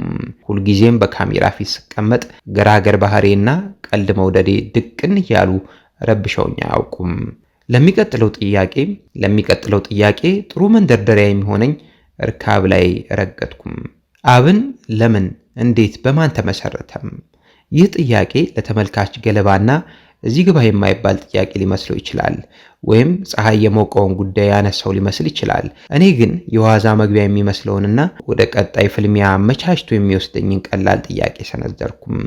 ዶክተሩ አማራ በማንነቱ ጥቃት እየተፈጸመበት መሆኑን እንደሚነግሩኝ እርግጠኛ ነበርኩም። ስለ አማራ ጥቃት ሲያብራሩ አገዝኳቸው። አማራ በህልውናው ላይ የመጣበት አደጋ አለ ማለት ነው የሚል እርዳታ የሚመስልም ጥያቄ የሚመስልም ቀለል ያለ ነገር ሰነዘርኩም። በጣም ቀጠልኩና መስቀለኛ ነገር ውስጥ ከተትኳቸው። ይህን የሚያህል ትልቅ ህዝብ ሊጠፋ እንደተቃረበ ማስመሰል ልክ ነው ወይ? ዶክተሩ ሙሉ በሙሉ ተደናገሩም። እየቀጠልን መጣን። ስለ አማራ የሰው ውሃ ልክ መሆንና ፍጡር ፈጣሪውን ማክበር እንዳለበት ሁሉ ኢትዮጵያም ፈጣሪዋን አማራን ማክበር እንዳለባት ያንጸባረቁትን አቋም በሚመለከት ባነሳኋቸው ጥያቄዎች ሙሉ በሙሉ ቃለ ምልልሱ ከቁጥጥር ሊወጣ ተቃርቦ ነበረም። ዶክተሩ ፊት ለፊት እንደመቀመጤ ትንንሽ ከንፈሮቻቸው በግልጽ ሲንቀጠቀጡና ጉንጮቻቸው ሲርገበገቡ ማየት ችያለሁ። አጥብቆ ጠያቂነት ስራዬ ነው። በስራዬ ደግሞ ወለም ዘለም የለምና እኔ በካሜራ ፊት የምራራለት ወዳጅ የለኝም። ቀደም ብዬ እንደገለጽኩት ደግሞ ቃለ ምልልስ ማድረጉን በጉጉት ፈልገውት የነበሩት ከኔ ይልቅ እርሳቸው ናቸው። ተዝናንቻ አየኋቸው። ከንፈራቸው አመድ መስሏል። በመላሳቸው አበስ አድርገውና ራሳቸውን አረጋግተው ቀጠሉም። ደስ አለኝ። ራሳቸውን ቶሎ ብለው ነው ያረጋጉት። የሚፈልጉትን ተናገሩ። የልምድ እንጂ የእውቀት ችግር እንደሌለባቸው ነው የተሰማኝ። ለካሜራ እንግዳ የሆኑ ፖለቲከኛ ሆነው ነው ያየኋቸው። ቃለ ምልልሱ አልቆ ተመልካቾቹን ተሰናብቼ ተነሳው። ኮቶቻችን ላይ ያሉትን ትናንሽ የድምፅ መቀበያዎች እየፈታን በስማም ቀጠቀጥሽኝ አሉኝ። ሳቅ አልኩኝ። ጠረጴዛው ላይ ያሉትን ዕቃዎች እያነሳው የኔ ፕሮግራም እኮ ባህሪው ይሄው ነው፣ አያውቁትም መሰለኝ አልኳቸው። አይ ደህና አሉኝና ተለያየን። የካሜራና የድምፅ ባለሙያዎቹን ጨረፍ አድርጌ ያየኋቸው። በነበረው ሙግት ፊታቸው እንደተረበሸ ነበረ። ለኤልቲቪ ገና አዲስ ሰው ነበርኩም። ወጥቼ ወደ ቤቴ ሲሄድ ሙዚቃ እየሰማውና እንደ መደነስ እያልኩ ነበረ። ፍቅርህ በረታብኝ፣ ተጨነቀ ሆዴም። በልክ አይሆንም ወይ እኔ አንተን መውደዴም። ከረቡዕ በፊት ማስታወቂያውን ለመስራት ተቀመጥኩም። ሁልጊዜ ማስታወቂያ ሳዘጋጅ አነጋጋሪ ንግግሮች ካሉ አላስገባም፣ ማን እንደሚቀርብ ለመጠቆም ብቻ እንጂ። ይህን የማደርገው ከመቅረቡ በፊት እንዳይተላለፍ ሊያስቆሙት የሚችሉ አስገዳጅ ጫናዎችን ከመፍራትም ነው። ከረቡዕ በፊት የአርትዖት ስራውን ከምትሰራውና በዋናነት ፕሮግራሙን ከምትቆጣጠረው ሴት ጋር የጦፈ ጥል ውስጥ ገባን። ዋናው ምክንያት ከዶክተር ደሳለኝ ንግግር ውስጥ የአማራ ህዝብ ጫማ የለውም፣ ተጨቁነናል የሚለውን ሐሳብ ቆርጣ በማውጣቷ ነበረም። እኔ በንዴት ጦፍኩም። ለምን ተቆረጠ? አያስፈልግም እኮ ለምን? ማስረዳት አልቻለችም። ጠቅላይ ሚኒስትሩ ወራዳ ናቸው ብለሃል ተብሎ የተጠየቀበትን ቃለ ምልልስ በኩራት ያስተላለፈ ኤዲቶሪያል ይህን ለምን ይቆርጣል? በቃ አያስፈልግም። የምትመልስልኝ ይህንን ብቻ ነው። አንድ ነገር በቁርጠኝነት ነገርኳት። ምንም እንኳን በእድሜና በሚዲያ ስራ ልምድ የምትበልጭኝ ቢሆንም ዶክተሩ ለተናገሩት ንግግር እኔ ኃላፊነቱን ስለማልወስድ ሐሳባቸው የሚቆረጥበት ምንም ምክንያት የለም። በአቋሜ ጸናሁም። ባላደርገው ብዬ አሁን ድረስ የሚቆጨኝን ስህተት እዚያ ጋር ሰርቻለሁ። ዶክተሩ ስለ ጫማ የለንም ብሶ ሲናገሩ፣ የአማራ ገበሬዎች ደግሞ ጫማ የማያደርጉት ስላለመዱትና ምቾት ስለማይሰማቸው እንጂ በእጦት አለመሆኑን የተናገሩበትን ከሌላ ምንጭ የተገኘ ቪዲዮ ጨመርኩበትም። ቪዲዮውን ያስገባሁት ከቃለ መጠይቁ በኋላ እሳቸው ራሳቸውን ለመከላከልም ሆነ ሐሳባቸውን ለማስረዳት እድሉን ሊያገኙ በማይችሉበት ሁኔታ መሆኑ የስህተት መጀመሪያ ነበር። ሐሙስ ጠዋት የተወሰኑ አስጨናቂ የስልክ ንግግሮች አደረግኩና ሌላውን ግን ሳልመልስ ተውኩ። ወደ ቢሮ መሄድ ሊታሰብ አይችልም። በኩባያ ቡናዬን ይዤ አልጋዬ ላይ ቆየው። ካሳለፍኳቸው ውጣ ውረዶች የተነሳ ስለ ህይወትም ስለ ሞትም ደንታ የለኝም። ራሴው ቤተልሔምን ስገልጻት በመከራ የተፈተነችና ብዙ ፍዳ ያየች ወጣት እንጂ ድንጉጥ አይደለችም። እንደውም ከሞት ይልቅ ለህይወት ከፍተኛ ንቀት አላት። እናም ባስተናገድኳቸው ብዙ ዛቻዎች ምክንያት ስለ ሞት ፍርሃት ያልያዘኝም ነበርም። እሰጥ አገባው ቀጥሎ ነበረም። ቤቲ ኦነግ ናት፣ አማራ ጠል ናት የሚለው ጉዳይ በረከተ እንጂ ቤቲ የአንድ ሞጋች ፕሮግራም አዘጋጅ ናት ብሎ ያሰበ ያለ እስከማይመስል ድረስ በእውነቱ ስለኔ ያልታሰበ አልነበረም። በአብዛኛው እኔ ዘንድ የደረሱት አሉታዊ ሐሳቦች ብቻ ነበሩ። የምጠቀምበት ኢሜል ሊሰበር እንደሆነ ምልክቶች መጡ። ያለመናወጥ ጸጥ ብዬ ተቀመጥኩም። ይገርማል። ከዲማ ነገዎ ጋር ስሟገት የበደኑን ጭፍጨፋ በአማራዎች ላይ ማን አደረገ ብዬ መጠየቅ የተዘነጋም። ዶክተር ዲማ ነገዎ በአርባ ጉጉ ምንም ስደት አልነበረም ሲሉ እኔ ራሴ አማሮች ጥቂት ዕቃዎቻቸውን ብቻ በጀርባቸው ተሸክመው ከተማዋን አቋርጠው እየተጣደፉ ሲወጡ ምንም ልጅ ብሆን ደጅ ላይ ቆሜ በአይኔ አይቼ እንደነበር ገልጬ የሞገትኩት በአንድ የተዘነጋም። ከጀዋር ጋር የተፋጠጥኩበት ቃለ መጠይቅ እነሱ በሚፈልጉት መንገድ ብቻ ተመንዝሮ ከዶክተሩ ጋር እየተለካካ ብዙ ተተነተነም። ዶክተር አረጋዊ በርሄንና ጓዶቻቸውን ጠርቼ በጫካ ትግል ጊዜ አማራ ጠላታችን ነው ስለማለታቸው ጠይቄ የሞገትኳቸውም እኔው ቤተልሔም ነበርኩም። ቤተክርስቲያንንም ጠላታችን እንል ነበር ብለው የተናገሩት እኔው ፕሮግራም ላይ ነበረም። ሁሉም ተዘነጋና ጠላታችን ናት የሚለው ጩኸት በረከተም። እኔም ይህን በማየት የወሰድኩት ግንዛቤ ለህይወት ዘመን ሁሉ የሚሆነኝ ነው። በተፈጥሮዬ ውሸትንም ውሸታምንም ነው የምጠላውም። በእርግጥ አሁን እውነትም አንጻራዊ እንደሆነ አምናለሁ። ነገር ግን ከግድያ ዛቻዎች፣ ከኢሜል ብርበራዎችና አሁንም ከሚደወለው ስልኬ በላይ ይሄ ውሸትና ክህደት ባያሌው አሳዝኖኝ ነበረም። መሸነጋ፣ ፀሐይ ወጣች፣ ጠለቀች፣ ምድር ሞቀች፣ ቀዘቀዘችም። የጉዳዩ ሙቀት ግን ሊቀዘቅዝ አልቻለም። እሰጥ አገባው እንደቀጠለ ነበረም። ብዙ ጣቶች እኔን ለማሸማቀቅ በኮምፒውተርና በስልክ መተግበሪያዎች ላይ ተሯሯጡም። ብዙ አንደበቶች እኔን ለመዝለፍ ተላቀቁም። ለማጋነን ሳይሆን ከሐዘን በስተቀር ቅንጣት ሀፍረትም ሆነ ፍርሃት አልተሰማኝም። ሐዘኑም ቢሆን ከላይ በገለጽኩት መልኩ ለብዙ እፍርታም የአማራ አክቲቪስቶች ተሳስቼ ስለገባኋቸው ብቻ ነበረም። ይሄ ሁሉ ሲሆን ዶክተር ደሳለኝ ለኔ አለመደወላቸውና ደጋፊዎቻቸው የሚሰነዝሩትን የሞት ዛቻ ለማስቆም አለመሞከራቸው የባሰ ገረመኝ። ማንም ቀና ሰው ሊያደርገው ይችል ነበረ። ከኔ ይልቅ ዶክተር ደሳለኝ ቃለ ምልልሱን አጥብቀው ፈልገውት እንደነበር ያለምንም ማጋነን ከፊት ባሉ ገጾች ገልጫለሁና እድሉን በሰጠሁ በእኔ ላይ ሊቀየሙ የሚችሉበት ምንም ምክንያት የላቸውም ብዬ አምናለሁ። ስለተወሰኑ እንግዶቼ ከምታነቡት በመነሳት ከብዙዎች ጋር ጤነኛ ግንኙነት ያለኝ መሆኑን መረዳት የምትችሉ ሲሆን ከእሳቸው ጋር ከዚያች ቀን በኋላ ሳንገናኝም ሳንደዋወልም ቀረን። በአዲሱ የ2016 ዓ.ም የመጀመሪያ ማለዳም 10ኛ ፎቅ ላይ በሚገኘው ቅንጡ አፓርትመንቴ ውስጥ እገኛለሁ። እየተጎተጎትኩ ካልጋ የተነሳው በባዶ እግሬ ወደ ኩሽና ሄድኩም። ቡና ጥጄ እስኪፈላ እዚያው ቆሜ እጠብቃለሁ። ኩሽናውን የምወድበት ምክንያት ጎንበስ ስል ቅጥር ግቢውንና ውጭውን በግልጽ ስለሚያሳየኝ ነው። ወደ ላይ ቀና ካልኩ ጋራና ጫካ ያለው ከማታ ይልቅ ጧት ማዕድ ቤት ያምረኛል። እጄን እንዳጣመርኩ ቆምኩም። እነዚህን የበዓላት ቀኖች ለኔ ሲል ከካላንደር ላይ የሚፍቃቸው ጉልበተኛ ይጥፋ። አሁን እንግዲህ አዲስ ዓመት ነው ማለት ነው። እድሜ ከመብረሩ በቀር አዲስ ዓመት ያመጣልኝ ምንድነው? በልጅነቴ ቢያንስ አዲስ ቀሚስ እንኳን ይኖረኝ ነበርም። ሆድ ሊብሰኝ ሲጀምር በውስጥ የማጉረምረም ጀመርኩም። ለምን እንደሆነ ባላውቅም ይህን ዓመት ከሌላኛው የበለጠ የጠላሁት መሰለኝ። ቁልቁል ስመለከት በግ የሚጎትቱ ሰዎች አየው። ሴት ሕፃናት ሚጢጢ ከበሮአቸውን ይዘው ለሰጪዎቻቸው መልካምና ደጉን ለመመኘት ወጥተዋል። በሬ ተንኳኳም። ቀጠሮ ከሌለኝ በሬ መክፈት ልምድ የለኝም፣ ወይም አቤት አልልም። በድጋሚ ተንኳኳም። በካሜራው ሳየው ጸጉረ ሉጫ ልጅ ከደጅ ቆሟል። እጭ አልኩ በንዴትም። በድጋሚ ሲንኳኳ ትንሽ አንገራግሬ ከፈትኩለትም። አይኖቹ ባዶ እግሬ ላይ እንዳረፉ አቤት አልኩት፣ ነገሩ እንዳልገባው ሰውም። እንኳን አደረሰሽ ብሉ ወረቀት ሰጠኝ። የተሳለው አበባ ቢጤ ቅጠል ይሁን ጽጌረዳ አይታወቅም። ወረቀቱን ስገለብጠው ጽሑፍ አለው። ከአንዱ መጽሐፍ ላይ የተገነጠለ ቅጠል ነው። እኛ ድሮ ተጨንቀን ነጭ ሉክ ገዝተንና ቀለሞች በጥብጠን የምንሰራው መልካም ምኞት ነበረም። እኔ አበባዮች ለማለት ወላጆቼ ስለማይፈቅዱልኝ ለተመረጡ ሀብታም ዘመዶቻችን ይዤላቸው ሄዳለሁ። 1 ብር ይሰጠኝ ሁሉ ነበረም። ልጁን ጠየቅኩት፣ ለመሆኑ ይህ ስዕል ምንድን ነው? አበባ ነው። እንዲህ አይነት 4 ማዕዘን አበባ አይቼ አላውቅም። አበቦች እኮ ከርቭ ናቸው ዝም አለም። ደግሞ የመልካም ምኞት እስከሆነ ድረስ ወረቀቱ ንጹህ መሆን አለበት። ጀርባው ላይ ሌላ ጽሑፍ ነው ያለው። ለሚቀጥለው ዓመት በንጹህ አመጣልሻለሁ። አበባውንም ወረቀቱንም አልወደድኩትምና አንተ በአፍህ መልካም ምኞት ለምን አትመኝልኝም አልኩትም። ተስማማ። በሩን ከኋላዬ እንደያዝኩ አንድ እግሬም በሌላው እግሬ ላይ ደርቤ ቆሜያለሁ። ሐሳብና ምርቃት ከጣሪያው ይመጣለት ይመስል ወደ ላይ ትንሽ አንጋጠጠም። አዲስ መኪና ግዢ። ጭንቅላቴን በማስማማት ነቀነኩም። የልጅ አእምሮ እንዴት እንዳፈለቀለት ባላውቅም የምትወጁን ሰው አግኙ ከአፉ ነጥቄ አሜን አልኩትም። ደስ አለው፣ ፈገግ አለም። የተደረበው ጥርሱ ሲስቅ ያምራል።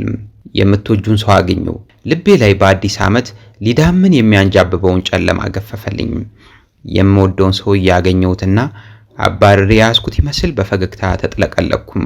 200 ብር ሰጠሁትም። በሊፍት ወረደም። አዲስ መኪና ግዢ ብሎ መረቀኝ። የሀብታም ልጅ እኮ በሩን ቆልፌ ወደ ኩሽና ተመለስኩም። በድጋሚ በር ቢንኳኳ እንደማልከፍት አውቃለሁ። ቡናው ፈልቷል። በሰፊ ኩባያ ቀድቼ የኩሽናው ባልኮኒ ላይ ወጣሁና እግሮቼን አጣጥፌ ቁጭ አልኩም። ስልኬ አሁንም ብልጭ ይላል። የአዲስ ዓመት መልካም ምኞት የጽሑፍ መልእክቶች ናቸው። ለአንዳቸውም መልሼ መልካምን አልተመኘውም። ሙዚቃ እየሰማው ዕቃ ሳጣጥብ ቆየው። ጭፍግግ ያለ ቀን አልነበረም። የሳሎኑን መብራቶች አብርቼ እዚያው ተቀመጥኩም። ሐሳብ ወዲያ ወዲህ ያመላልሰኛል። እንደተቀመጥኩ ምሳ ሰዓት አለፈም። መቼም ጓደኞች ካላበዱ በስተቀር ለምሳ ቤት አይመጡም። ከመጡም ራሳቸው ያበስላሉ። እንግዶች መጋበዝ ካለብኝ አስተናጋጅም ምግብም አብሳይም ለአንድ ቀን ቀጥሬ እመጣለሁ እንጂ ለማንም በደስታ አላበስልም።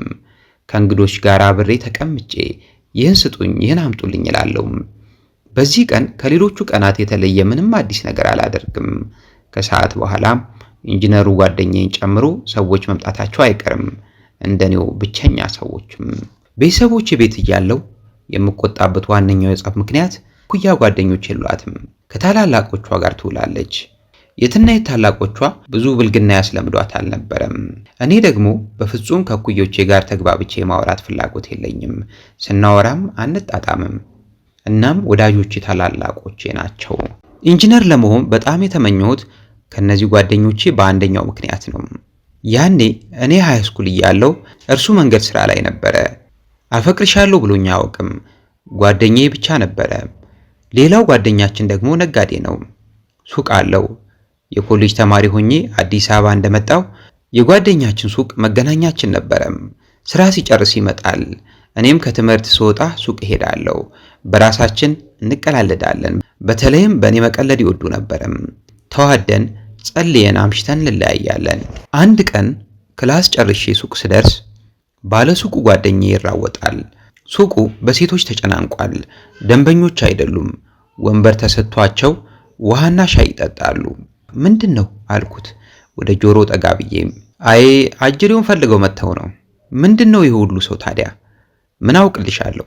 ሴቶቹ የጓደኛችንን ሱቅ በተመሳሳይ ሰዓት ያጥለቀለቁት ተነጋግረው አይደለም። በተለያየ ጊዜያት እዚያው እየቀጠረ ያገኛቸው ስለነበርም እንደ አጋጣሚ ሊያገኙት እንደሚችሉ በማሰብ በየራሳቸው ነው የመጡትም። አጀብ አልኩ በልቤም። አምስቱም ለማየት የሚያሳሱ ሴቶች ናቸው። በተናጥል ሁለቱንም አውቃቸዋለሁ። ሶስቱ ግን ለኔ እንግዶች ናቸው። ጠጡ ይላል ባለሱቁ ግራ እንደገባው። እኔም ተጨምሬ ቆመን እያስተናገድን ቆየን። ለመሄድ የሚፈልግ ከመካከላቸው አንድ እንኳን አልነበረም። አጅሬው በዛው በቁመቱ ዘው ብሎ ገባም። ለአፍታ እሱም ድርቅ ብሎ ቆመ። እኛም ደነገጥን። የአምስቱንም ጉንጭ እየሳመ ሰላም አላቸውና እኛንም ጨብጦ ቁጭ እንኳን ሳይል በጣም አስቸኳይ ስራ አለኝ ተጫወቱ እሺ ብሎ እብስ አለም። ይሄ ጩልሌ አለ ባለሱቁ በሽቁም። በኋላ ሴቶቹ ቀስ በቀስ እያሉ ወጡም። ከዚህ ሁሉ ሴት ጋር በአንድ ጊዜ ግንኙነት ነበረው አልኩ በመገረም። አላውቅም። የምንጸልየው ጸሎት ከንቱ ጉዳይ ነው እንዴ? ጓደኝነታችን ዓመታትን ተሻግሮ እስከ ዛሬ ቀጠለም። አገብቶ ፈታ። በዚያ ውበቱ ለምን እንደማልማረክ ብዙ ጊዜ ግራ እንደሚገባው አውቃለሁ። ችግሩ እኔ ስድስተኛ ሴት ሆኜ ትራክ ላይ መወዳደር አልፈልግም። በየትኛውም ህይወቴ ውድድርና ቁማር አልፈልግም። ይመጣል ብዬ አልነበረም። አንኳኳ። ተነስቼ ከፈትኩም። እንዴት ነህ? እንኳን አደረሰም። ሳቀብኝ። ረጅም ነው። አይኖቹ ትልልቅ፣ ሰውነቱ ፍርጥም ያለም። ተቀመጥ ሳልለው ኩሽና ውስጥ ያለው ባለጌ ወንበር ላይ ተቀመጠም። እኔም ወጥቼ ተቀመጥኩም። ውሃ ጠጣም። ወይንም እኮ አምጥቻለሁ ስጪኝ እንጂ። የወይን ብርጭቆ አምጥቼ ከነመክፈቻው ወይኑን ሰጠሁትና ተቀመጥኩም። ሰራተኛ ለምን አትቀጥሪም አለኝ። ምን ይሰራልኛል? አንቺን ከማዘዝ ይህን አምጪልኝ ማለት ያሳቀኛል። ምን ፈልገ ነው? ቡና አፈላልሃለሁ። ተነሳው። እንዲቆላ አትፈልግም አይደል? አልፈልግም። እዚያው አጠገቡ ቆሜ ጣድኩም። ከምር ለምን ሰራተኛ አትቀጥሪም እንዴ? ምን ይሰራልኛል? እኔ እንዳንተው ሰው ማዘዝ አልወድም። መታዘዝስ ትወጃለሽ? አልወድም። ምንድነው ግን የምትወጂው አለኝ። አይ እንግዲህ ፖለቲካ አልፈልግም። ፈረንጅ ዴት ማድረግ ጀመርክ አይደል? ማን ነገረሽ? አይኑ ብልጥጥ ብሎ ተከፈተም። ሰማው። ማን ነገረሽ? ትሰልይኛለሽ ማለት ነው? ኡኡቴ ወግወጉ ተይዟል እኮ አልኩትም። ማን ነገረሽ ታዲያ አለኝ። አወቅኩ። አዎ ስፖርት ቤት ተገናኝተን ነው። ወደድካት? ትከሻውን ሰበቅ አደረገ። ያው ናት፣ ተመሳሳይ ነው። እንደኛው ሴቶች ናቸው እኮ። አታገባትም? አይ አላገባትም። ነግሬያታለሁ። ምንም አልነገርኳትም፣ ግን ያው እንደናንተው ናት። ፍቅር ያዘኝ ብላ ማለቃቀስ ነው። ቡና ቀዳውለት። የበዓል ፕሮግራም ሰራሽ እንዴ አለኝ። አዎ ከሳምንት በፊት ነው የተቀረጸው። ኤዲተሩ አሁን ያስተላልፈዋል። የባጤ ቆጡን ስናወራ ቆየን። ወይኑን አጋመሰ። ስጋ ልጥበስልህ እንዴ ሳቀብኝ። እኛ በነፃነት እንዳንበላ አይደል እንዴ ሰራተኛ አልቀጥርም የምትዩ? ከምር ልጥበስልህ? አይ በቃኝ። ይልቅ ቴሌቪዥን ክፈች እስቲ። አንቺ እንደው ለይቶልሻል። ከበዓል ጋር ያለሽን ጠብ አላውቅም። ቢያንስ ሲበሉ ሲጠጡኝ እንጂ። በጊዜያቸው እጅግ አስፈሪና አምባገነን መንግስትን ከመሩት ጌታቸው ረዳ ፊት ለፊት ቆምኩኝ። አጠገባቸው አንድ ጠባቂ ነበረ። ጌታቸው ረዳ ከጠበቅኳቸው ትንሽ አጠር ይላሉ። ካኪ ሱሪ አድርገዋል። የካሜራ ባለሙያዎች እየተጣደፉ ዕቃዎቻቸውን ካስተካከሉ በኋላ እኔና እሳቸው ፊት ለፊት ተቀምጠን ተፋጠናል። ትንሽ ፈንጠር ብሎ ደግሞ ጠባቂያቸው አለ። ለኔ ጥሩ ስሜት እንደሌላቸው ገመትኩኝ።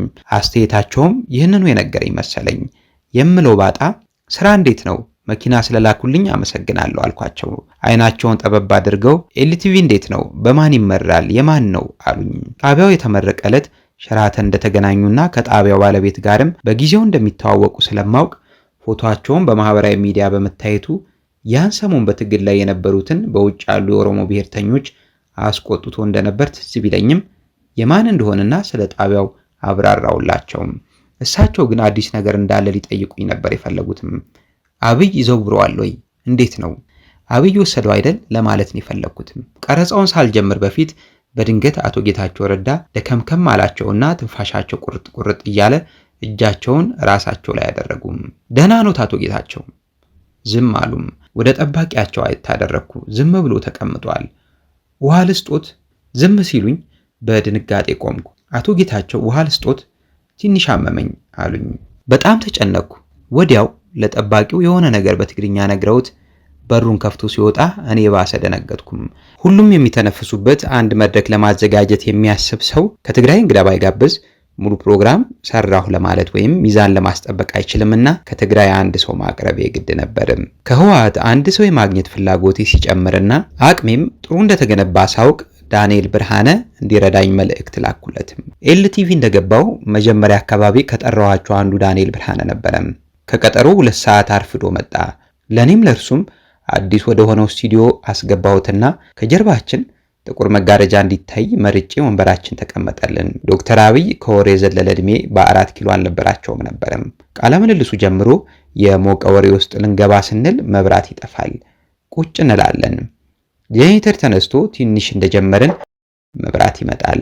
ጄኔሬተሩ ጠፍቶ ገና ወደ ፕሮግራማችን ተመልሰን ከቆምንበት ስንቀጥል መብራት ይጠፋል። ስቃይ በዛም። ፕሮግራሙን በዚህ ሁሉ ውስጥ ጨርሰን የተቀረጸውን ሳየው ምስሉ ሙሉ በሙሉ የተበላሸና ለተመልካች የማይመጠን መብራት ሲመጣና ሲጠፋ የተቀረጹት ሐሳቦች ተቦጫጭቀው ውል የሌለው ሆነው አገኘዋቸው። ይህን ቃለ ምልልስ ማስተላለፍ ለኔ እንደ መጀመሪያ ፕሮግራም በጣም መጥፎ ነበረም። ለዳንኤል ደውዬ በመብራት መቆራረጥ በጣም ተበላሽቷል፣ ሐሳቡም ውል የሌለው ሆኗል፣ ሌላ ቀረጻ እናድርግ ስለው ተስማማም። ይህ በእንዲህ እንዳለ የሰኔ 16ቱ ፍንዳታ ተከሰተና ይህን ተከትሎ ዳንኤል አዲስ አበባን ለቆ ሄደም። እስካሁን ድረስ ዶክተር አብይ ከቤቲ ጋር ያደረኩትን ቃለ ምልልስ ከለከለ ብሎ ይናገራል። ጽፎም አይቻለው። ነገሩ እውነት አይደለም። ዳንኤል ራሱንም ከየት አምጥተ ነው እንዲህ ያልከው? የምስልና የድምጽ ችግር እንዳለው ነገር የለም ወይ? ስቱዲዮ ውስጥ ከ10 ጊዜ በላይ መብራት ሲጠፋ ሲበራ አላየህም ወይ ብለውም አይ ታግዶ ነው ይላል። ስልችት ስላለኝ ዝም ብዬዋለሁ። እናም እርዳታውን የጠየቅኩት ዳንኤል ብርሃነ ጌታቸው ረዳ ይሻልሻል አለኝ። እሺ አልኩም። ተነጋግረው ይመስለኛል ስልካቸውን ሰጠኝና ደወልኩም። ተስማሙና የት እንደሆነ ጠይቀውኝ የአዲስ አበባ ቢሮን ነገርኳቸው። ስመጣ ደውላለሁ አሉኝ።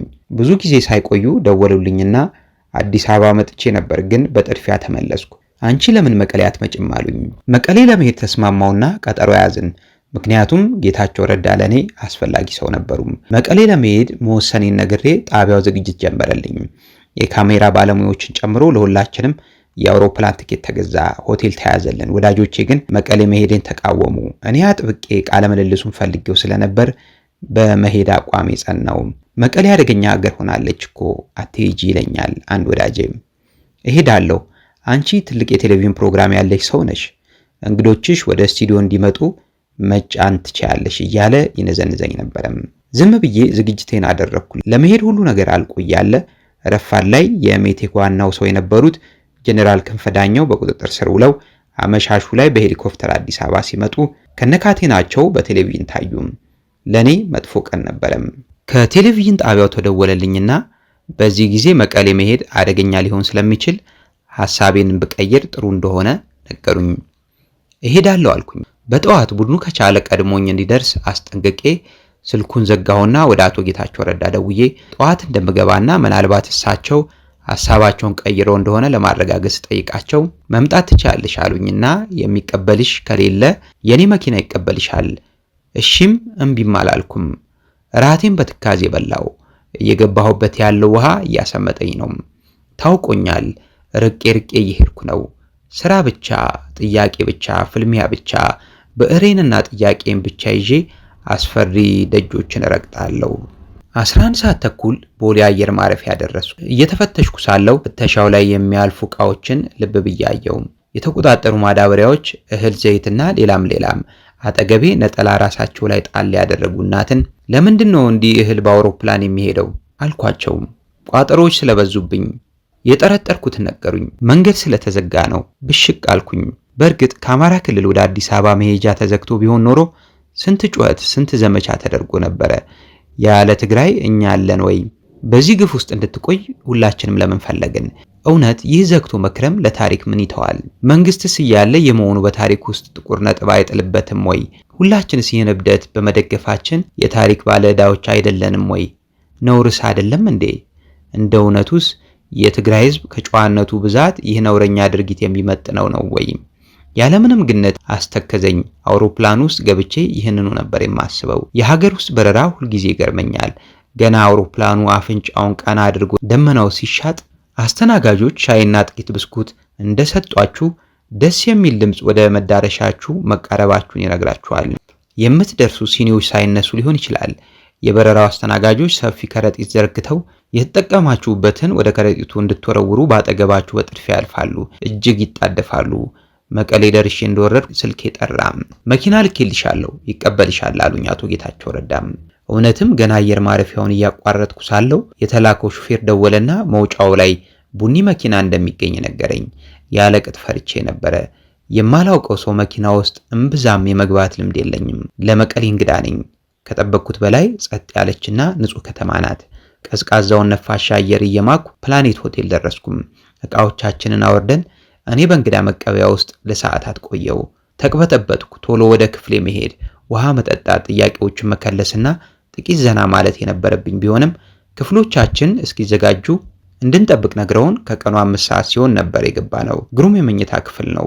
ገና በቅጡ ሳልዘጋጅ አቶ ጌታቸው ረዳ ስልኬ ላይ ደወሉና ደርሻለሁ አሉኝ። ወደ ክፍሌ ከገባው 15 ደቂቃ እንኳን ይሆነኝ አልመሰለኝምና የት አልኩኝ ደንግጬ። ሆቴል ደርሻለሁ። ሮጬ ስወጣ ከክፍሌ በር ላይ ያገኘኋቸው በጊዜያቸው እጅግ አስፈሪና አምባገነን መንግስትን ከመሩት ጌታቸው ረዳ ፊት ለፊት ቆምኩኝ። አጠገባቸው አንድ ጠባቂ ነበረ። ጌታቸው ረዳ ከጠበቅኳቸው ትንሽ አጠር ይላሉ። ካኪ ሱሪ አድርገዋል። የካሜራ ባለሙያዎች እየተጣደፉ ዕቃዎቻቸውን ካስተካከሉ በኋላ እኔና እሳቸው ፊት ለፊት ተቀምጠን ተፋጠናል። ትንሽ ፈንጠር ብሎ ደግሞ ጠባቂያቸው አለ። ለኔ ጥሩ ስሜት እንደሌላቸው ገመትኩኝ። አስተያየታቸውም ይህንኑ የነገረኝ መሰለኝ። የምለው ባጣ ስራ እንዴት ነው? መኪና ስለላኩልኝ አመሰግናለሁ አልኳቸው። አይናቸውን ጠበብ አድርገው ኤልቲቪ እንዴት ነው? በማን ይመራል? የማን ነው አሉኝ። ጣቢያው የተመረቀ ዕለት ሸራተን እንደተገናኙና ከጣቢያው ባለቤት ጋርም በጊዜው እንደሚተዋወቁ ስለማውቅ ፎቶአቸውን በማህበራዊ ሚዲያ በመታየቱ ያን ሰሞን በትግል ላይ የነበሩትን በውጭ ያሉ የኦሮሞ ብሔርተኞች አስቆጥቶ እንደነበር ትዝ ቢለኝም የማን እንደሆነና ስለ ጣቢያው አብራራውላቸውም። እሳቸው ግን አዲስ ነገር እንዳለ ሊጠይቁኝ ነበር የፈለጉትም። አብይ ይዘውረዋል ወይ? እንዴት ነው? አብይ ወሰደው አይደል ለማለት ነው የፈለግኩትም። እኔ ደግሞ የጣቢያው ባለቤት ማን እንደሆነ ደጋግሜ ስነግራቸው አንቺ ጅል ምንም አታውቂም ለካ በሚል ስሜት መሰለኝ። በእርግጥ የቴሌቪዥኑ ምርቃት ላይ ነበርኩም። አለቃሽን አውቀዋለሁ ብለው ነገሩኝ። በሆዴ ስቄ ዝም አልኩም። ቀረጻውን ሳልጀምር በፊት በድንገት አቶ ጌታቸው ረዳ ለከምከም አላቸውና ትንፋሻቸው ቁርጥ ቁርጥ እያለ እጃቸውን ራሳቸው ላይ ያደረጉም። ደህና ኖት አቶ ጌታቸው? ዝም አሉም። ወደ ጠባቂያቸው አይታደረኩ። ዝም ብሎ ተቀምጧል። ውሃ ልስጦት? ዝም ሲሉኝ በድንጋጤ ቆምኩ። አቶ ጌታቸው ውሃ ልስጦት? ትንሽ አመመኝ አሉኝ። በጣም ተጨነቅኩ። ወዲያው ለጠባቂው የሆነ ነገር በትግርኛ ነግረውት በሩን ከፍቶ ሲወጣ እኔ ባሰ ደነገጥኩም። በፍጥነት ተመልሶ መጣና በትንሽ ቡኒ ወረቀት የታሸገውን የሆቴሉን ስኳር ሰጥቷቸው በጥቂቱ ቃሙ። ምግብ አልበሉም እንዴ? ስብሰባ ነበርኝ አልበላውም። ስጨርስ ወደ አንቺ መጣው። ተጨነቅኩ። አሳዘኑኝ። ሆዴ መጨከን አቃተው። ትኩር አድርጌ ያየኋቸው ወረቀቱን እየቀደዱ ቡናማውን ስኳር ይቅማሉ። የሚወድቁ ነበር ይመሰለኝ። የዚያን ቀን የኢትዮጵያን ፖለቲካ ረገምኩትም። ከአዛውንቶቹ የህወሓት ባለስልጣናት ጋር ሲነጻጸሩ ወጣት ናቸው። ምስጋና ባይኖረውም ስለ ሀገር ይጨነቃሉ፣ ያስባሉ፣ ያነባሉ፣ ይመራመራሉ፣ ይናደዳሉ። የሚያመሰግንና የሚረካ ግን የለም። እኔም ብሆን እሳቸው ፊት ያለሁት ለአድናቆት ወይም ለማመስገን አይደለም፣ ህዝቡ የሚላቸው ልነግራቸው እንጂ። ቃለ ምልልሱ ሲጀምር እኔ ሙሉ ለሙሉ በሚባል ደረጃ አቅም አጥቼ ነበረ። ፊት ለፊቴ በህመም የተዝለፈለፈን ሰው ምን ብዬ ነው የምጠይቀው? ለመሆኑ ጠቅላይ ሚኒስትር ዶክተር አብይ ከመጡ በኋላ መቀሌ መሸጉት ፈርተው ነው አኩርፈው ብዬ ጠየቅኳቸው። አሉ ፈገግ ብለው። ስራ ላይ ነኝ። ከለውጡ በፊት ነበር ክልል የተመደብኩትም። ታዲያ ለምንድን ነው ሆቴል ውስጥ የሚኖሩት? ወጪውንስ ማን ይሸፍናል? የሚለውን የተዘጋጀሁበትን ጥያቄ ማስከተል አቃተኝ። ሰውየው ጭራሽ ሊታመሙ የሚችሉበትን ጥያቄ መጠየቅ አልፈለግኩምና ተውኩትም። ከመልሳቸው ተነስቼ ልገዳደርባቸው የምችላቸውን ብዙ ጥያቄዎች በዝምታ አለፍኳቸው። በመቀሌ ያለው የተወሰኑ ቦታዎች ተዟዟርኩ። ጥቂት ሰዎች ወዲያውኑ አውቀውኝ ነበረ። በባለ 3 እግሩ ሞተር ስንጓጓዝ ወጣቶችን ለማናገር ሞክሬያለሁ።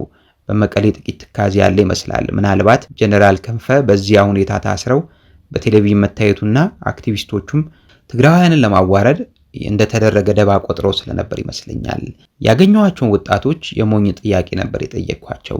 ጦርነት ቢነሳስ? እኛ ለሁሉም ነገር ተዘጋጅተናል። መቀሌን ለቅቄ ስመጣ እጅግ ትካዜ ውስጥ ገባው። ይሄ ህዝብ እንደተገለለ ሳይሰማው አይቀርም። በዚያ ያለው ሁኔታ እንዲሁ ከቀጠለ አገር ቢያፈርስስ ብዬ ፈራው። የመቀሌ ሁኔታ ትግራዮች በማንነታቸው ያለባቸው ስጋት የትግራይ በዚህ ሁኔታ መሰንበት አገር ቢያፈርስስ ብዬ አሳሰበኝና እጅግ ቢጨንቀኝ ቃለ ምልልሱ ከመቅረቡ በፊት ለኦሮሞ ተጽዕኖ ፈጣሪ ሰዎች ደወልኩ። የማውቀውም እነርሱን ስለሆነ ይሆናል። ለጃዋር ደወልኩ። መቀሌ ነበርኩና የህዝቡ ሁኔታ አሳስቦኛል። ህዝቦች ብቻቸውን እንዴት እንዲህ ሊሰማቸው ይችላል ብዬ ፈርቻለሁ። የኔ ተጽዕኖ ከእናንተ ጋር ሲነጻጸር ትንሽ ነው። ፖለቲከኞቹን ተዋቸውና ህዝቡን አቀራርቡት። አሁን የኦነግ ሰራዊትን ጉዳይ ለማየት ከወታደሮች ጋር ነን። ስመጣ ደውልልሻለሁ።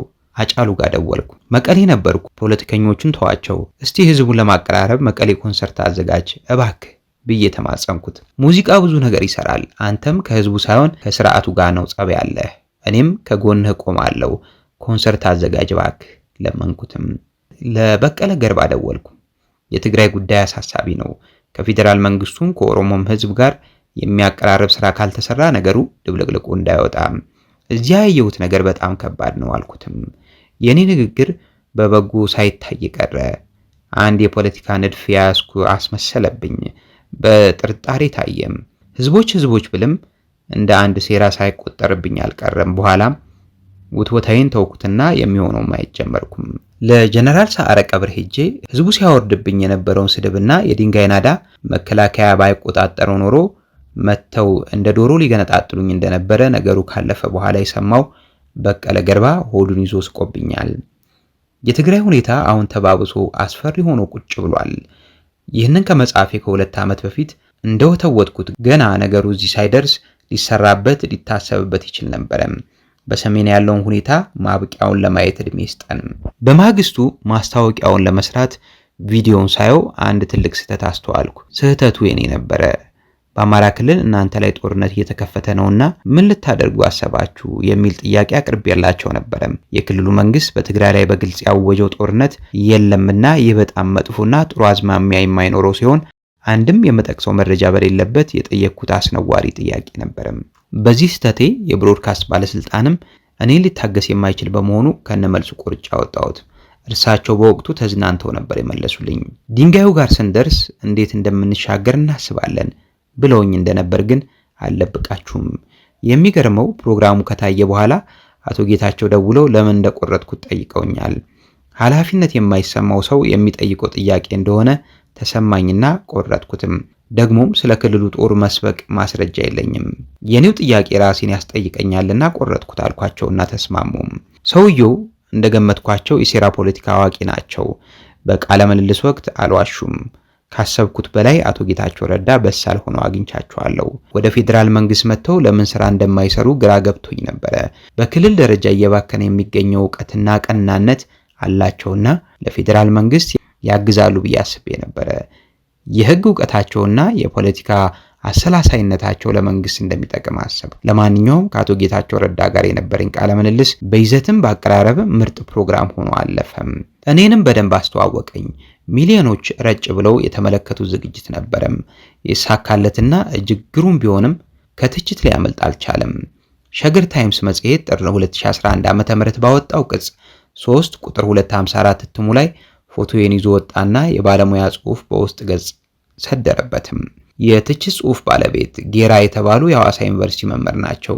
የሚያስተምሩትም ጋዜጠኝነት ነው። በእኔ ላይ የሰነዘሩት ትችት ሲጀምር ጋዜጠኝነት ሳይንስ ነው ወይስ ተሰጥኦ? ልናርመው ይገባል ወይስ እንደ ጳውሎስ ኞኞ አንብበን ብቻ ተሰጧችንን ልናስተጋባ ይገባናል ብለው ያብራሩና የኔንና የአቶ ጌታቸውን ቃለ ምልልስ ይተቻሉ።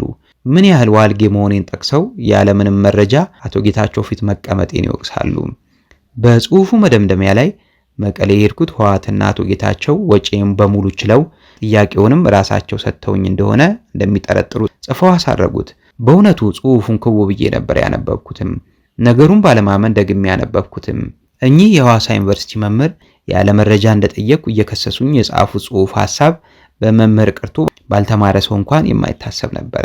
ያለ መረጃ ቃለ መጠይቅ ማድረጌን የወቀሱበትን ጽሑፍ እሳቸውም ያለ መረጃ ከሚጽፉት በአምቢሳ አካባቢ ከሚገኘው ኤልቲቪ ቢሮ ገብተው ለኔና አብረውኝ ለነበሩ ሰዎች የአውሮፕላኑን ትኬት ራሳቸው በሹፌር ሄደው የገዙልንን የድርጅቱን አስተዳደር በማግኘት እውነቱን ማወቅ ይችሉ ነበር። መረጃውን ሙሉ ለማድረግም ወደ ድርጅቱ ፋይናንስ ክፍል ጎራ ቢሉ ክፍያ የተፈጸመበትን ደረሰኝ በስርዓት ተቀምጦ ይጠብቃቸው ነበረም። አቶ ጌታቸው ያደረጉልኝ ነገር ቢኖር ቀደም ብዬ እንደገለጽኩት ቡኒ መኪናቸውን ልከው ጓዜንና ቡድኔን ከአየር መንገድ ወደ ሆቴል ማድረስ ብቻ ነበረ። አሁን እኚህ መምህር እውነት ጋዜጠኝነትን ያውቃሉ ወይ? እሳቸው ስለሚያስተምሯቸው ተማሪዎች መረጃን ፈልፍሎ ስለማግኘት ጥበብ አፋቸውን ሞልቶ የሚያስተምሩ መምህር ናቸው ወይ? እሳቸው እንዲህ ከሆኑ የሚያስተምሯቸው ተማሪዎችስ እንዴት ይሆኑ?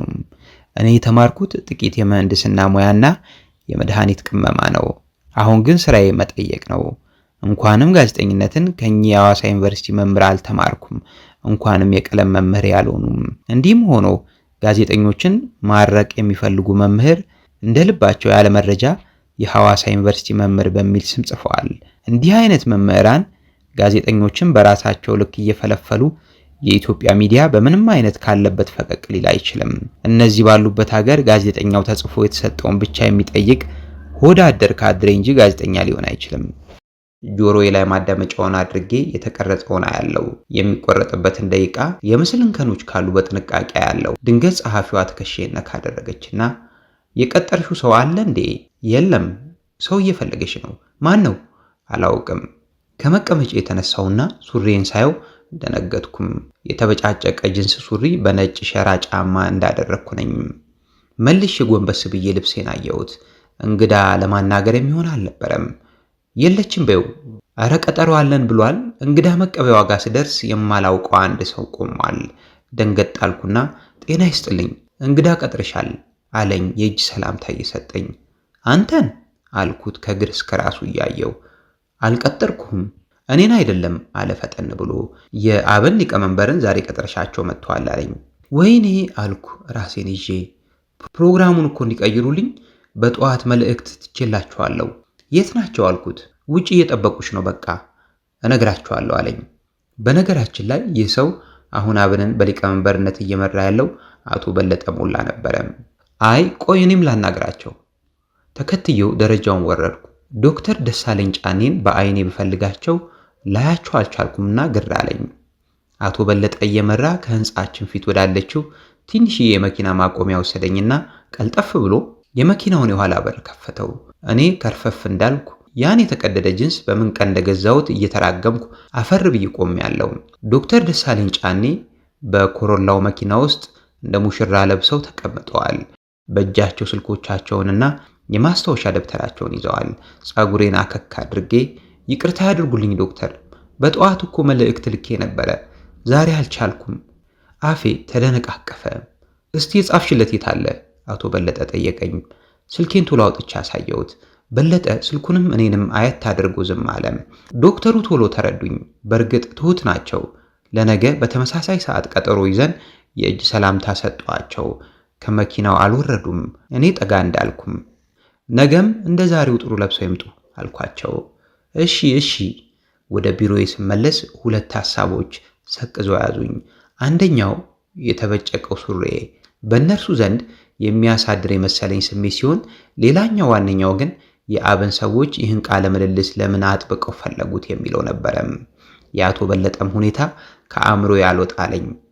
ዶክተሩ መምጣታቸው ተነግሮኝ ወደ እንግዳ መቀበያው ወረድኩም። በሶፋው ላይ ተቀምጠው ነበረ። አቶ በለጠም አብረዋቸው ናቸው። ሁለቱም አንድ አይነት ስፌትና አንድ አይነት ቀለም ያለው ሱፍ ለብሰዋል። ያለባበሳቸው አንድ አይነትነት ትንሽ ግር አለኝ። ቆይቼ ግን አብን የመጀመሪያውን ጋዜጣዊ መግለጫ የሰጠበት ቀን መሆኑንና እነርሱም ከዚያው በቀጥታ እንደመጡ አረጋገጥኩም። መግባት እንደምንችል ለዶክተሩ ነገርኳቸው። እየመራው በአረንጓዴ ጨርቅ ወደ ተጥለቀለቀው መቅረጫ ክፍል ወሰድኳቸው። አቶ በለጠ መግባት የፈለገ ቢሆንም አልፈቀድኩምና እንግዳ ማረፊያው ውስጥ እንዲጠብቀን አደረግኩም።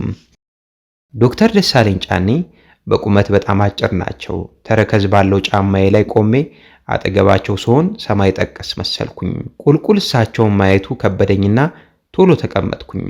ፕሮፌሰር መስፍን ወልደ ማርያምንና ዶክተር ዲማ ነገውን አቀረብኩም። ብዙ ያነጋገረውን የዶክተር አረጋዊ በርሄንና የጓደኞቻቸውን ቃለ ምልልስ ሰራው።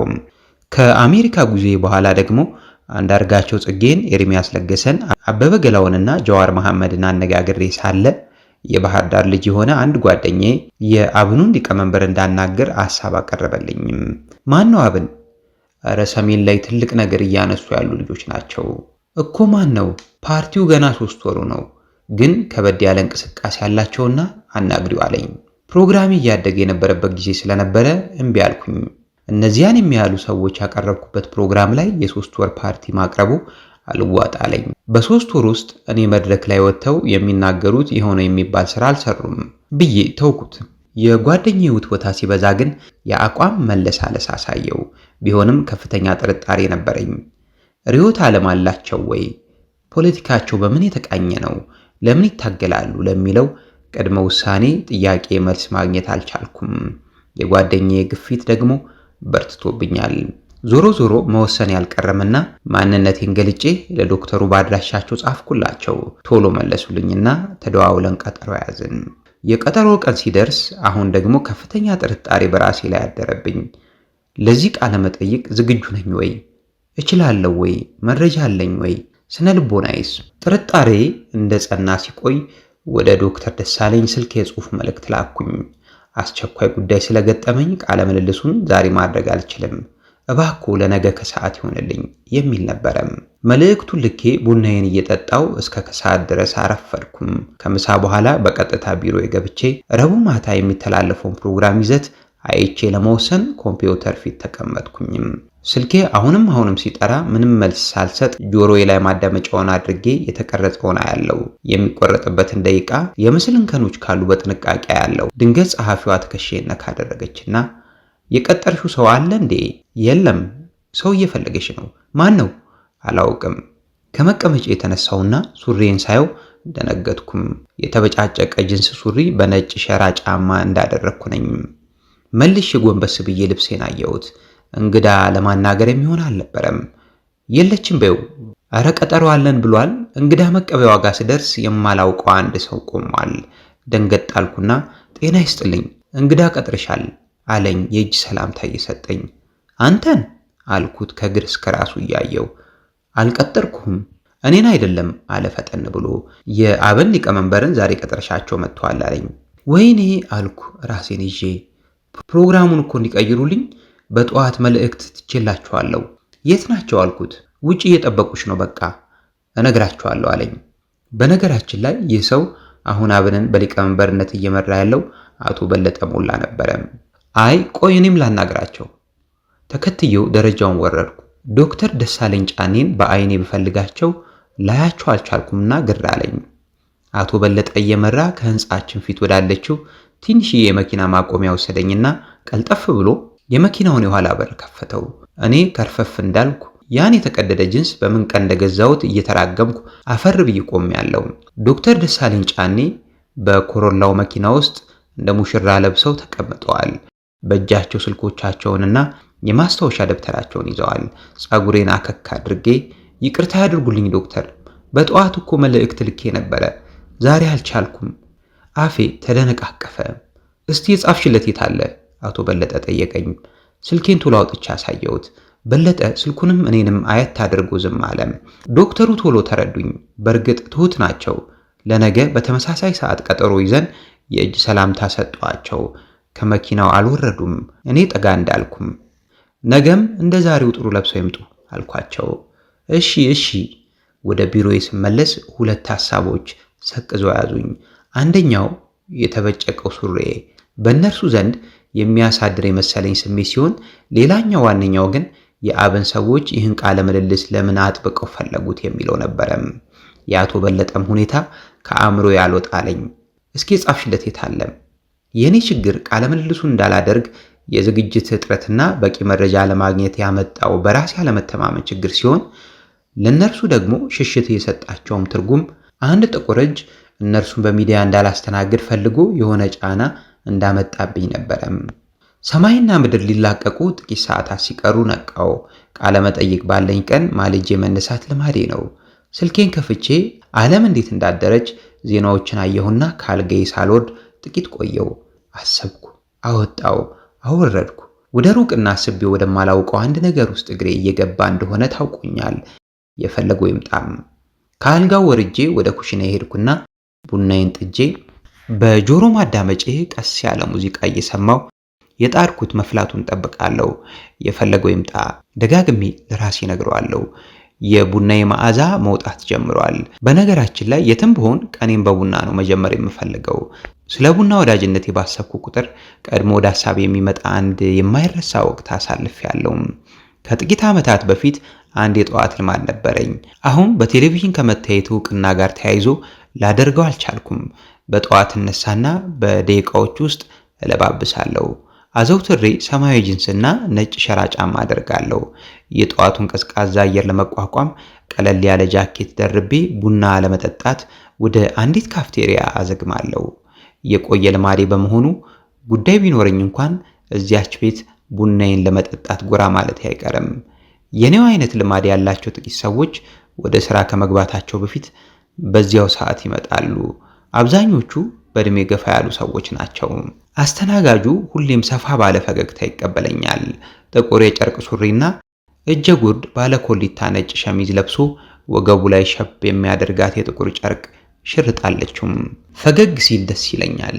ብዙውን ጊዜ የምቀድማቸው እኔ በሆነም ከፊት ለፊት ያለውን መንገድ ከሚያሳየኝ በአንድ የቤቱ ጠርዝ ላይ በሚገኝ ስፍራ እንደመቀመጥ ስለሚታወቅ በአጋጣሚ ቀድመውኝ የደረሱ የቤቱ ደንበኞች እንኳን ቦታዬን አይወስዱብኝም ነበረም። አስተናጋጁ ገና ሳይለምደኝ በፊት ምን ላምጣልሽ ይለኝ ነበረም። ጥቁር ቡና። የሚበላ ትፈልጊያለሽ? የሚከፍልልኝ አይመስለኝም እላለሁ በልቤ። በፊቴ ግን ፈገግ ብዬ አልበላም እለዋለሁ። በጠዋት ምግብ ከጉሮሮ ያወርድልኝም። በጥቂት ሳምንታት ውስጥ ጠባዬን አወቀና ገብቼ ስቀመጥ ጥቁር ቡና ያለ ስኳር አምጥቶልኝና ሰላምታ አቅርቦልኝ ይሄዳል። ማን ነው ስምህ አልኩት አንዱን ቀን ቡናውን አስቀምጦልኝ ሲሄድ። ቴዲ አለኝ ራሱን አቆላምጦ። ሁልጊዜ ጠዋት ስገባ አይኔ ለዓመታት የለመዳቸውን ቡና ጠጪዎች አገኛቸዋለሁ። አንነጋገርም፣ ቢሆንም በአይን ብቻ እንደ ቤተሰብ እንተዋወቃለን። አንዱ ትንሽ ካረፈደ ወይም ከቀረ ቅር ይለኛል። ውጭውን አያለው። ከነባር ደንበኞች አንዱ በዕድሜ 70 ዓመት ይጠጋሉ። ሙሉ ፀጉራቸው ጥጥ መስሏል። ጥንቅቅ ብለው የሚለብሱና ቀጥ ብለው የሚራመዱ ናቸው። መነጫነጭና ቅብጥብጥነት ይታይባቸዋል። ሁልጊዜም 2 ክሩሳንት ይመጣላቸዋል። ትኩስ ቢሆን እንኳን ማስሞቃቸው የማይቀር ነው። ከዚያ በወተት ይሙጉታል። አልፎ አልፎ ደግሞ እንደ ልጅነታቸው ወተቱ ውስጥ እየነከሩ ይበሉታል። በአትኩሮት አያቸዋለሁ። የሚበሉትን ካልጨረሱ ቀና አይሉም። በልተው እንደጨረሱ ሻይ ይጠይቃሉ። ይህን ዘውትር ነው የሚያደርጉት። በነጭ ሲኒ ሻይ ይመጣላቸዋል። የሻዩ ማለቂያ ላይ ሲኒዋን እየወዘወዙ ከስር የዘቀጠውን ስኳር አሟምተው ሲጠጡ ያጥወለውለኛል። ሲያበቁ ጥቂት ቀና ብለው ይቀመጡና ዙሪያ ገባውን ይቃኛሉ። የጠዋቱ አየር ቀዝቃዛ ስለሆነ ቶሎ ቶሎ ያስነጥሳቸዋል። ነጭ መሐረብ ከኪሳቸው አውጥተው አፍንጫቸው ድምፅ እስከሚያሰማ ድረስ ጮክ አድርገው ያጸዱታል። መሐረባቸውን ለሁለት አጥፈው አፋቸውን በሚገባ ያብሳሉ። ሂሳባቸውን ይከፍሉና ቀጥ ብለው እየተራመዱ ሲወጡ በአይኔ እከተላቸዋለሁ። የሚያልፈውን መኪና ታግሰው መንገዱን ይሻገሩና ቴሮስ መኪናቸውን አስነስተው እብስ ይላሉ። ሌሎቹ ደግሞ ባልና ሚስት ናቸው። እንደ ሌሎቻችን ግን በየቀኑ አይመጡም። እሷ ፈረንጅ ስትሆን ባሏ መካከለኛ ዕድሜ ላይ የሚገኝ ኢትዮጵያዊ ነው። ቁንጅናዋ ይህ ነው አይባልም። ወርቅማ አጭር ፀጉር አላት። የፊልም ተዋናይት ትመስላለችም። ፀጉሯ በአጭሩ የተቆረጠ ቢሆንም ወደ ግንባሯ እየመጣ ይወድቃል። አሁንም ከግንባሯ ወደ ኋላ ትገፋዋለችም። ተመልሶ ድፍት ይላል። በግምት 45 ዓመት ይሆናታል።